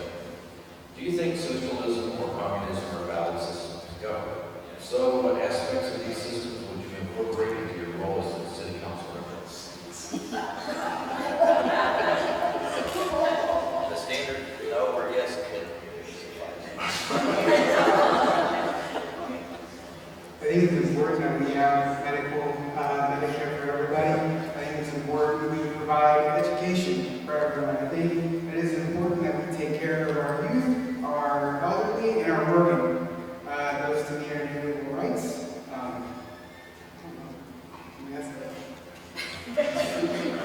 What a deep and heavy question for City Council. I didn't realize we had this kind of responsibility. As Councilor Abu-Ghannam said, I am in favor of helping those who are less fortunate and building up everyone in our city to be the best that they can be. But as far as committing to socialism or communism, not quite ready to take that leap. I'm very happy with our city being a nonpartisan community and not defining a system of government for one city or one election only. I think socialized programs are effective and should be great programs. I don't think that the city of Morgantown is necessarily in a position to, hand means production over the working class, but it's an interesting question, so I appreciate it. Being nonpartisan, I agree, we need to keep this very nonpartisan. Again, I'm not willing to venture into any of that. I do support helping people as much as possible. We need to take care of the main responsibilities and do all the good that we can beyond that. But yes, socialism, and That's not our level. That's not what we should be running. Socialism, communism. Sorry guys, I live in a democracy republic, okay? I think we can do all the good things through the government that we have. We don't need to change what we have. We're doing just fine. But guess what? Do all the things that people talked about, should people have access to health care? Sure they should. But guess what? At the local level where I'm at right now, I don't really care about anything that's really going on nationally. Because none of those things affect us here in Morgantown, West Virginia. And what I have any control over any of us as council people with the decisions we make. Our decisions need to be local. Those are the decisions we need to make. And that's what we need to keep focused on. Thank you.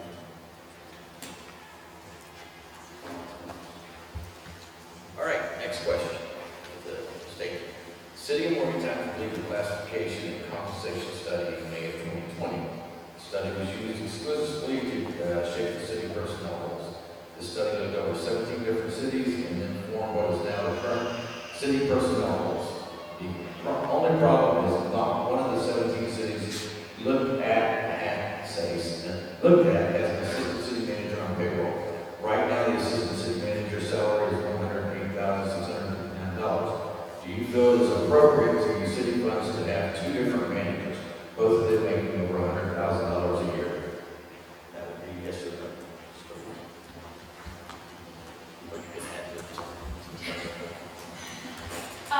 I do think that it is appropriate to have a manager and an assistant city manager. As for their salaries, I had no part in determining the salary of the assistant city manager. I did participate in contract negotiations. No, that is not true. I did not participate in contract negotiations. I participated in a contract signing with our current city manager and raised a lot of questions with other council members about some of the stipulations that were in that. But the assistant city manager is his employee and she does a lot of good work. I think that that position is necessary. We have a lot of things going on, and as long as we don't have a full-time mayor, I think that it is appropriate, yeah. I think that having a city manager and having an assistant city manager lends itself to division of labor and saying, well, the city manager has no oversight over this because we delegated it. I don't think that's an appropriate role for someone who should be part of the city management office, and I think that we would be better served with multiple specialists, some of which we've discussed today.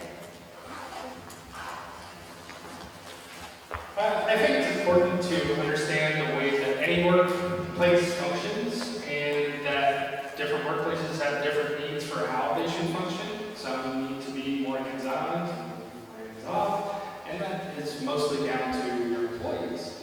But I see a redundancy in the assistant city manager and the city manager. I would prefer that we only had one level of administration. Does that mean it's the best avenue to go and would make us absolutely more efficient? I couldn't say that for sure. I would have to have a really intimate working knowledge of what every single department head would feel in terms of if they feel that that would be appropriate use. And I think it's something worth exploring. I think it's a decent enough idea, and it does show some resiliency to things. I would say it probably should be looked at to see if it's the best interest of us. When you have the two different people, you do count on the communication, and there's no passing of the buck if it's one person in charge responsible for that. And so it's definitely something to look at, and that is a lot of money going for that. What's really to do one job, having an assistant in that. So I can't say that I think we absolutely get rid of it at this moment, but I definitely would say look into it because it's two people kind of doing one person's job. And let's think about that.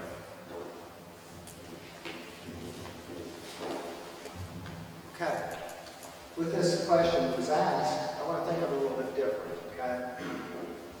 We have a city manager, he's the CEO. He's my own employee. He's our own employees council. Obviously, it's his decisions to make administrative staff approvals and what he needs in the staff. But since I would be the policymaker, I would like to make it threefold in the sense that we also need to bring in our city attorney that will act as, so we'll have the city manager, we'll have the economic developer, and we'll have the staff attorney all working together to do these different things and then dedicate back to the development authority, public works, etc. We have a small city population with big city aspirations. That's the truth. And the duties of having one city manager in charge of everything would double the workload. We talk about accessibility and being able to communicate quickly and efficiently with our city manager, and I do not feel that doubling the workload of our current city manager, rather taking away his ability to help delegate some of the tasks, would not be beneficial to our goals of getting responses in a quick and efficient fashion. Thank you. For over 50 years, the city of Morgantown provided the benefit of paid sick leave for its employees. With the adoption of the new city personnel, sick time was eliminated for all employees and replaced with PTO time. The problem is that it was not replaced with an equal scale. Employees now receive considerably less PTO time than they did before, and that is lumped into one category. Do you think it was wise during a pandemic to eliminate sick time from employees and not replace it with PTO time, especially when enacting a new policy requiring employees to test positive for COVID to be off for work for at least 5 days? Do you agree with the policy changes? Would you be willing to reinstate previous policies for sick time for employees if elected?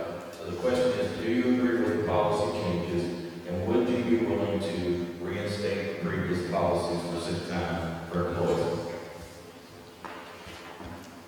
I don't agree with this, and I've worked on different pay scales for other cities in West Virginia before.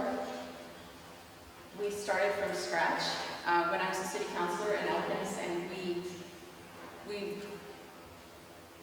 structured it in a way that was fair for everyone. I think it's really important that the person who asked this question pointed to the fact that, you know, we've been dealing with the pandemic for several years now. But I also think it's just a matter of fairness. You know, we should all have the sick time that we need, just like, you know, family medical leave. I feel like this is a community that values its people and values our city workers, and that should be reflected in their pay. Thank you. I think current city councilors, we can't talk too much about this. It's a current couple of lawsuits. So all I would say is that I'm not satisfied with where our pay plan is at. I believe that we should be paying our employees better than anybody else in the region. We should be doing zero here. I probably figured out I definitely do not like it, and I would want to reinstate it back to where it was. The pay has been increased for something, but it's not about money. It's about the time off. It's about when our kids are sick and they have to do stuff. It's about the paid time off of this discussion, not money. And those just as important. For me, paid time off is more important than money. Because, you know, I have a family, I have soon to be 12, soon to be 4, and I take time off to be with my kids when my kids are sick, and that's very important to me as a father, and that needs to be reinstated.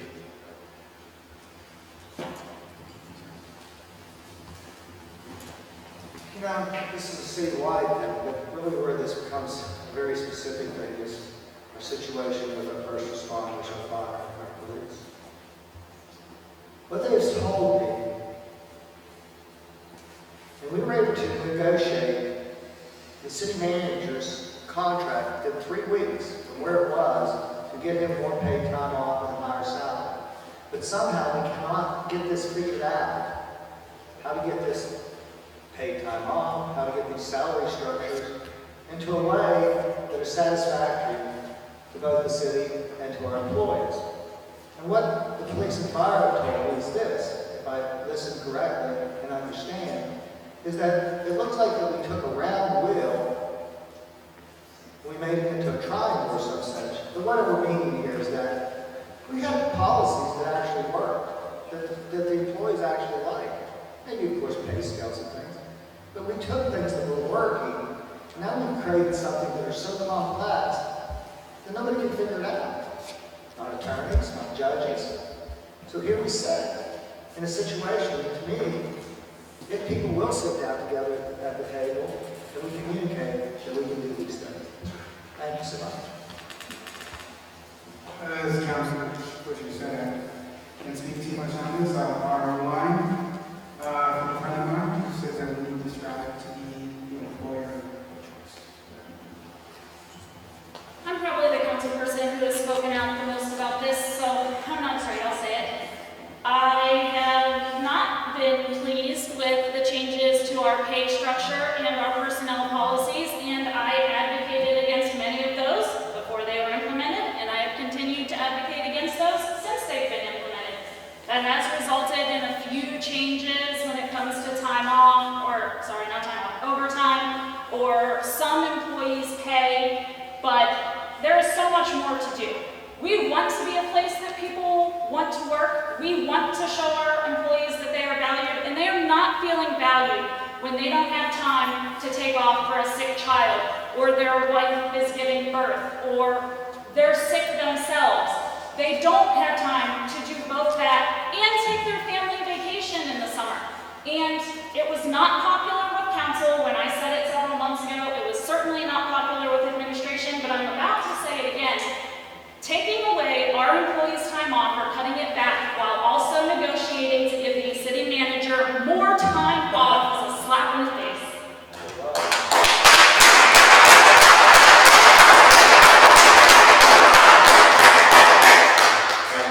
The next two questions, I'm just going to hold the microphone and you would answer if you would. Yes or no, or you can. Would you change the municipal election code to coincide with the day of the general or primary election? Yes. No. Potentially the primary. Yes. Yes. Yes. Then we'll just start on this end. Yes. Yes or no? Would you vote against the proposed ordinance to ban camping in the downtown area? Yes. No. No, that's unconstitutional. Yes. Yes. Yes. Okay, next question. And again, one sentence. If elected or re-elected and given a chance to have a magic wand to make a change in our city, what would make the change immediately in our city? What would be the first thing we would do? Wow. First thing I would do, I would get the no confidence vote from the city police and fire off our backs. I would increase the prosperity of the downtown area. Work with city leadership to make sure that they understand who we're accountable to and who we work for. Develop a housing office and start implementing it immediately. Develop a city in which everybody feels welcome and can economically survive. Resolve this lawsuits that have been spoken of and restore confidence from and for our police. All right, thank you. Now, I'm going to give it to Todd just for a second. We'll tell you exactly where we're 2 hours in and where we are and where we're going to be going. So. Well, good news is we have a lot of questions from you guys, and we have a lot still. So I think what we ought to do, maybe think of us as a democracy, and take a vote by hand to see who would like to continue with the questions, and hopefully our council folks will, and one those who want to be, will stick around and answer those questions.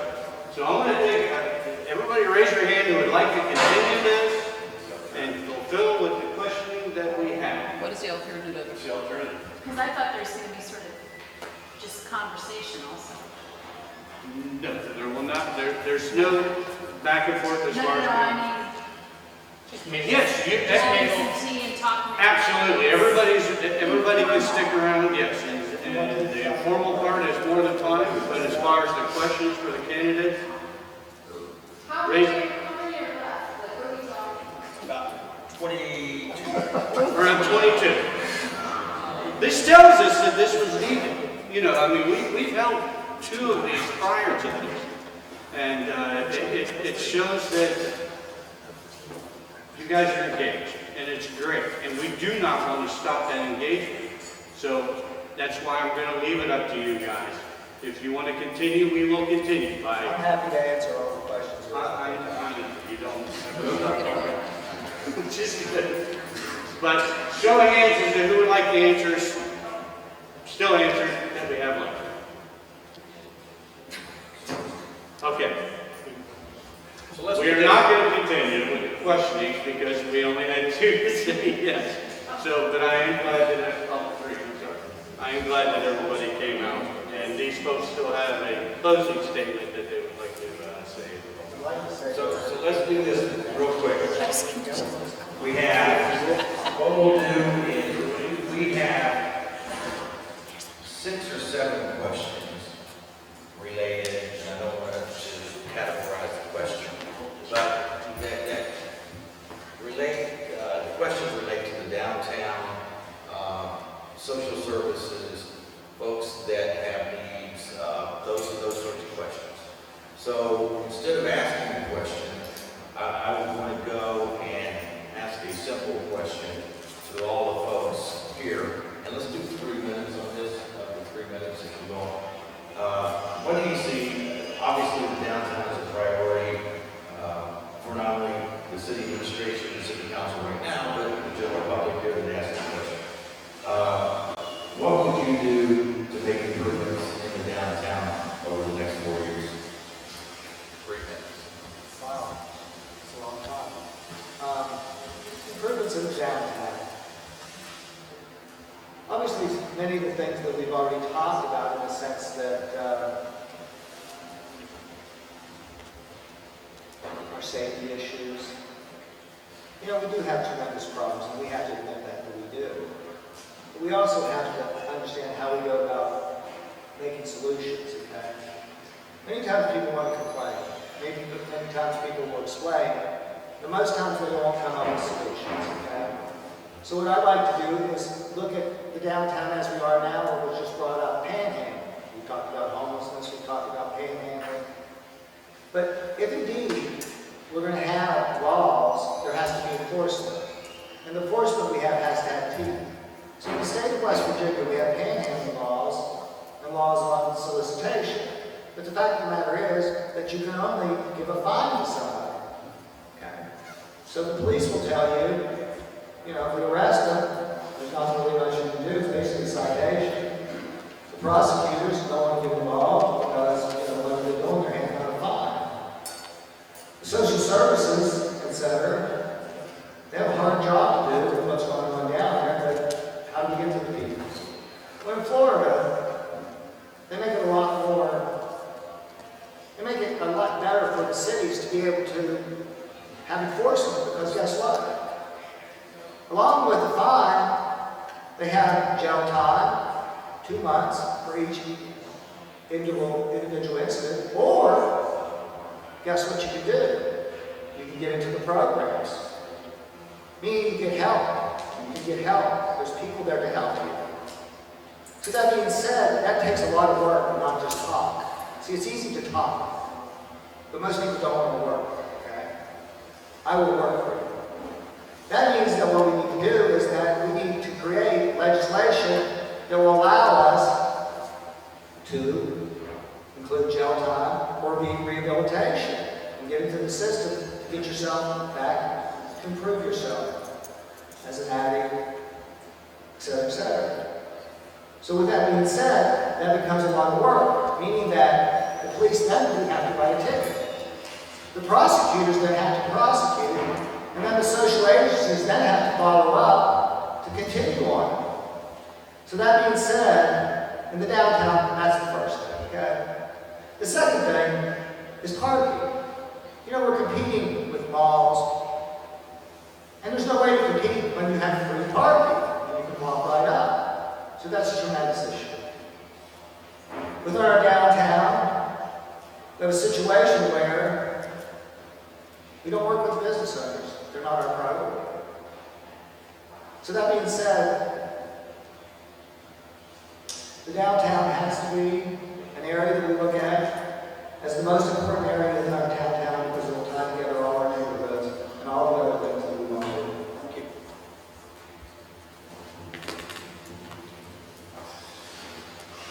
I think when it comes to the downtown, it's important to have a conversation with everybody that's taking part in this skin in the game, so to speak. Whether it's just the city, the county, the state, we have mental health services that are being provided, and I can't take any of the credit for it. I really can't. I can give that credit out to those that were on council before me, like you, Mayor Trumble, and working with these different things. But what we can do is we can increase these services, and we have to take the time to acknowledge something, and that is it takes time for these things to work. It is not illegal to be in shelter. It is not illegal to have mental health issues. You cannot force people to get the help they need. I know that our downtown right now has these issues, but we have the services in place, and we need to allow them the opportunity and the time to get the traction they need. As somebody that worked in an at-risk school with at-risk students that had suffered from mental health issues and trauma and things of that nature, anybody that's ever been involved in counseling will tell you that it is not an overnight fix, it's not a 1 week fix, it's not even a 1 year fix. So we need to, as a group in the community, recognize that the programs are in place.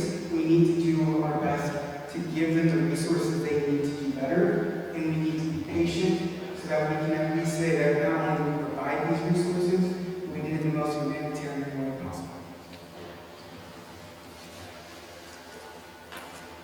So I can do as much work with Main Street and its committees, and I can talk to as many business owners or downtown clientele as I want, but when the city is not willing to listen to their concerns, we get nowhere. Working with several of the Main Street committees on the downtown safety strategy was recently one of our big wins.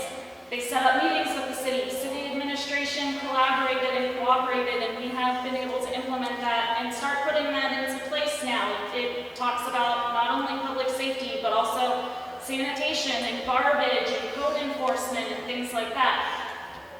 I think as a community, you know, a question earlier asked, how will you improve things for, with ADA accessibility? And a lot of our answers to that was listen to the stakeholders and allow them to tell us what they need. Well, when we're not listening to our downtown business owners, when we're not listening to people who come downtown and spend money, when we're not listening to the mother who is afraid to walk her child across the street to the library, we're getting nowhere. We mock these people. We tell them they're evil, they're incompassionate, they are, you know, I myself was told that I don't understand the difference between being uncomfortable and unsafe, despite being assaulted downtown myself at the Farmers Market Pavilion.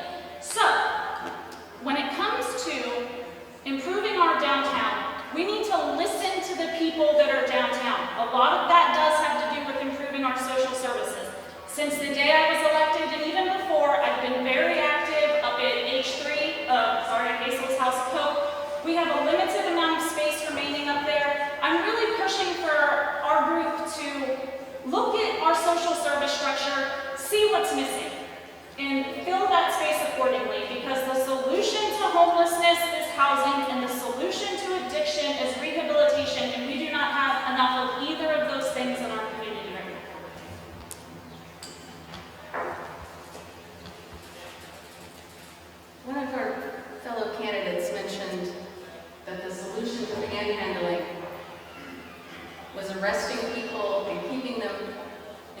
for 2 months. How does that help anyone get into these social services? That's not what I said. That's not what I said. You can provide it in the moderator allows.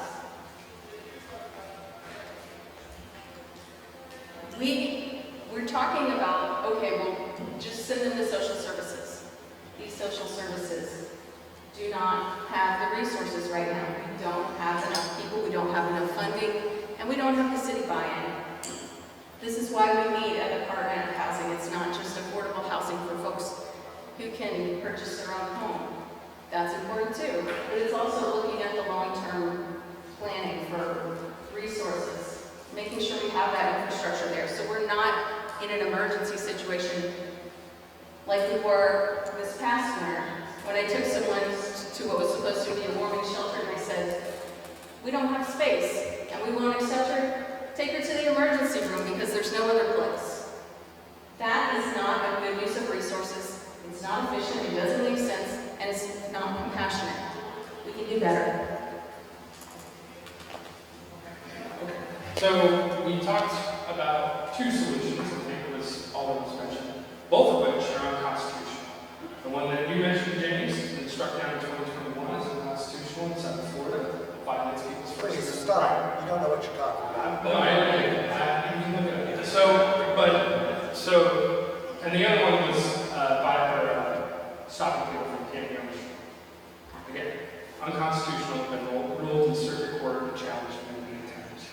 There are ways that we can address these situations, and there's ways that we can look at making sure that people feel safe.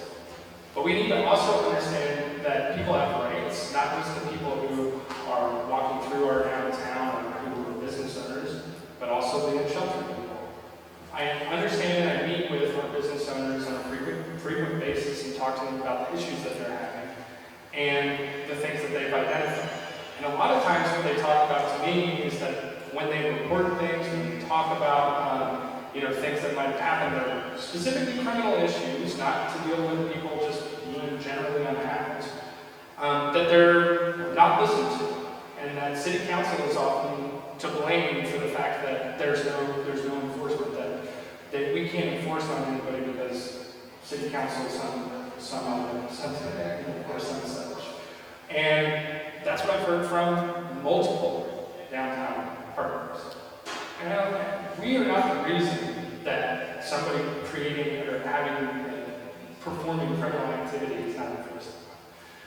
And we need to make sure that our downtown business owners and our downtown stakeholders understand that we do care about their needs and that we do want to listen to them. And that we want to make sure that they're safe. We also need to make sure that we're doing so in a way that's not constitutionally challenged so we don't enter into another lawsuit. I've had multiple conversations with many of the downtown business owners, but also multiple unhoused people. And what they say they need, and what they would like, what they need to get off the street, to be not where people are so angry about them being, is increased street outreach, more contact with them where they're at. That's what I've heard time and time again, is that they do not know when a voucher's coming because nobody's able to find it. They don't know, when any other kind of resource that could get them off the street is available because that street outreach is not there. So that's something that we need to improve upon, work with our coalition to make sure that we have those kind of resources. That's something you can implement immediately that would help curtail the situation. The other is, of course, availability for vouchers so that people can get off the street. I talked to over 30 people at the shelter, and there were about 22 of them that said that they were on the list for a voucher. Only one of them actually was on that list. Every other person had expired because they didn't know that because there wasn't street outreach for them. And all these people want to get into housing, those 30 people, and we could have helped them get off the street if that coordination was there.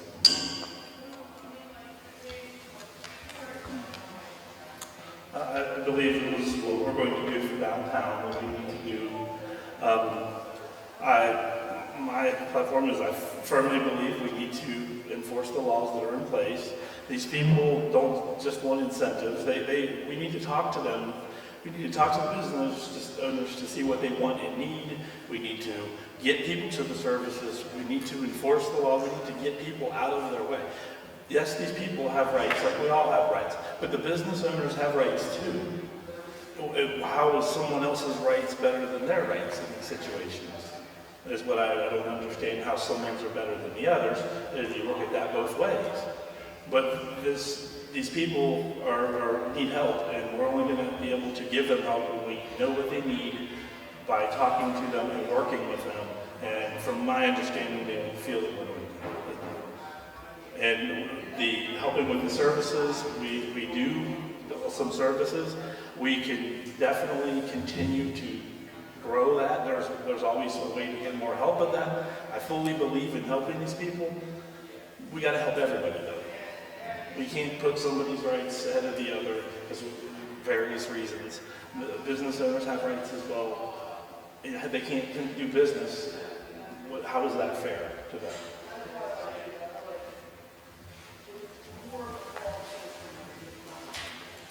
All right, so as we're here to the end, Todd, thank you. And I know there's some others who helped put this together. Please raise your hand if you did. Thank you all very much for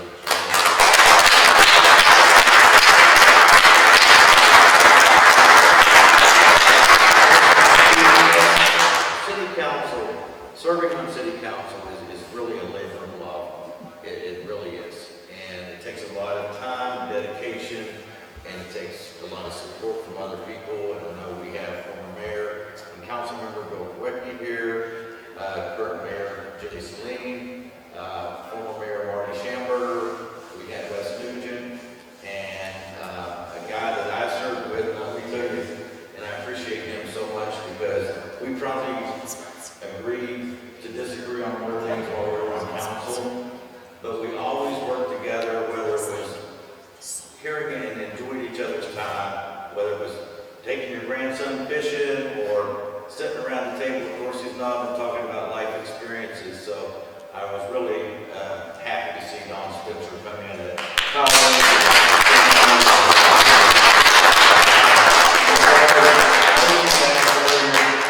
But when I came to college here, my dad, my late dad always says that when someone said, you go and you take advantage of the full college experience, that I did that all the way. And sometimes that full college experience wasn't always in the classroom. But Dr. Barbara Howe was here. And she was not only a mentor to me, but she probably was the one person that, for whatever reason, the light bulb went off when I was in her class. And I remember the planning exercises about the city of Cincinnati and so many other things, and I owe a lot to her for being that person that inspired me to take a look at things in a very different way and put academics first. And really and truly, she's the first person that really intrigued me to look at city government and local government.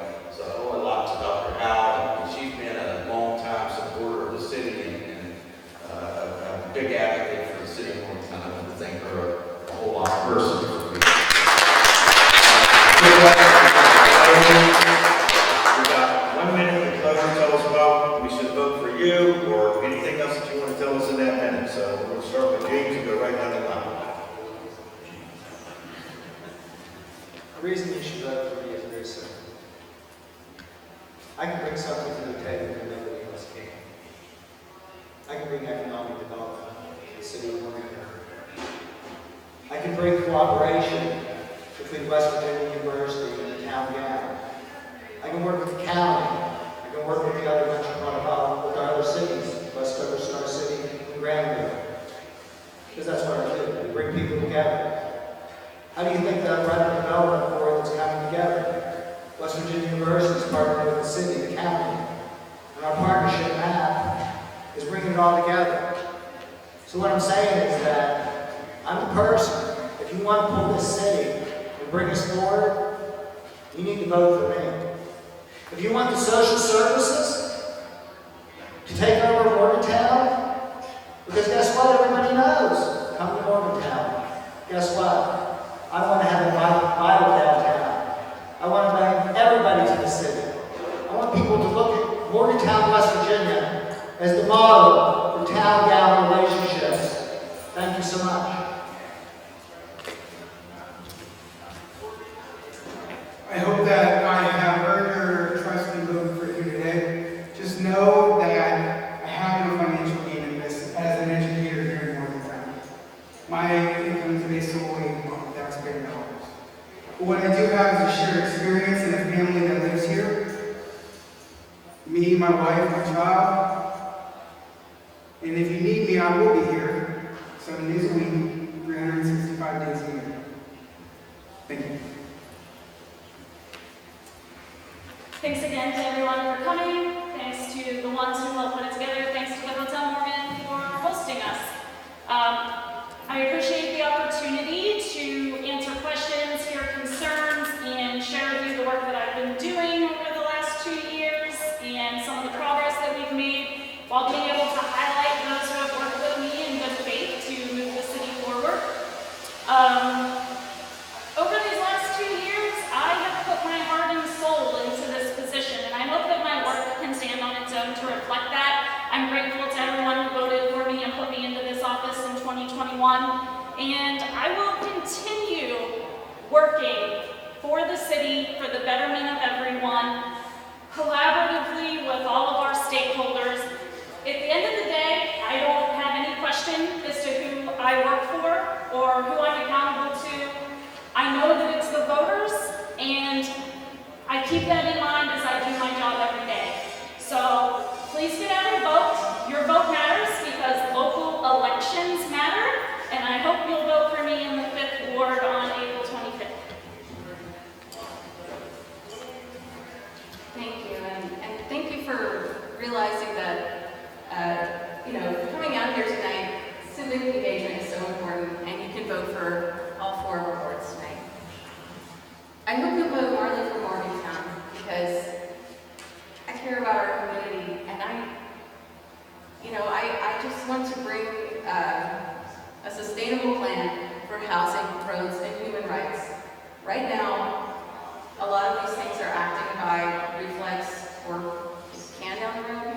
I think we need to say, hey, let's listen to folks, but listen with a creative ear and say, how can we implement it? I have our plans to do that, and I hope you'll vote more for Morgantown. Thank you. Thank you again to all of our guests for this event tonight. Truly great to hear from all of our constituents and have their questions. I hope that the things you've heard tonight that you decide you want to move forward, and I hope I've heard that. And I would also say that I've enjoyed my time on council. I think that it's been a learning experience, and I think that there's also a lot that we get done that we just do by simply communicating with one another, by acting in good faith and cooperating together, be that on council or with our other entities that we interact with, our state officials and things of that nature. But I hope to work towards, the things that I prioritized on council, which is strengthening my neighborhood, working towards affordable housing, and addressing any kind of human rights concerns that we have within the city. I spoke at the beginning of why I decided to run after not being involved in anything at all. I saw things that troubled me. And when I decided to run, I was looking at stuff and thinking, I'm looking at the sensibility of some of these activities that we're doing, and I was asked myself, where's the common sense in this to me? To me, it's not there. So my slogan, with my last name being pronounced Mayle, was deliver in common sense. I tried to tie it together. Recently it was brought up to me that that's thought of as a national politic reserved for one group of people slogan, which I'm nonpartisan. I have never been part of a party. I answer only to the city of Morgantown. I don't answer to any group. And that was not my intent. I had no idea that was reserved for something. So that slogan, you see it on my sign, it means how I do stuff myself at home. I look at things, the pros, the cons, and make my decision on that. And that's what that really means to anyone who's out there who understands that as anything differently. I'm only for things that are for Morgantown. I'm not against anything or anybody. I just would like to see my town. I know it'll never be like it was when I was a kid. I can't go to the Murphy's, to the Ice, to the Sunday bar, have a milkshake. we just don't have those things around today, but I think we can make it better.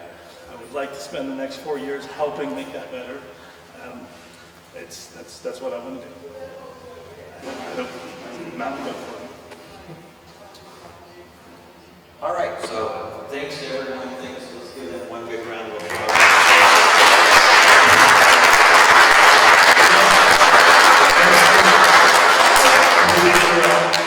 If I'm wrong on any of this, so we can vote in all 4 of these awards, that would be first, third, fifth, and seventh. You can vote in any Citywide, vote in all those awards. So it's for those awards. Everybody voting for it. All the boards. yeah, all the awards vote, absolutely. So the only ones that are up are in those 4 awards, but all awards vote citywide. That's what It's, we want. That's right. the main question is. Vote. I'm Yes. in a board that is not represented here.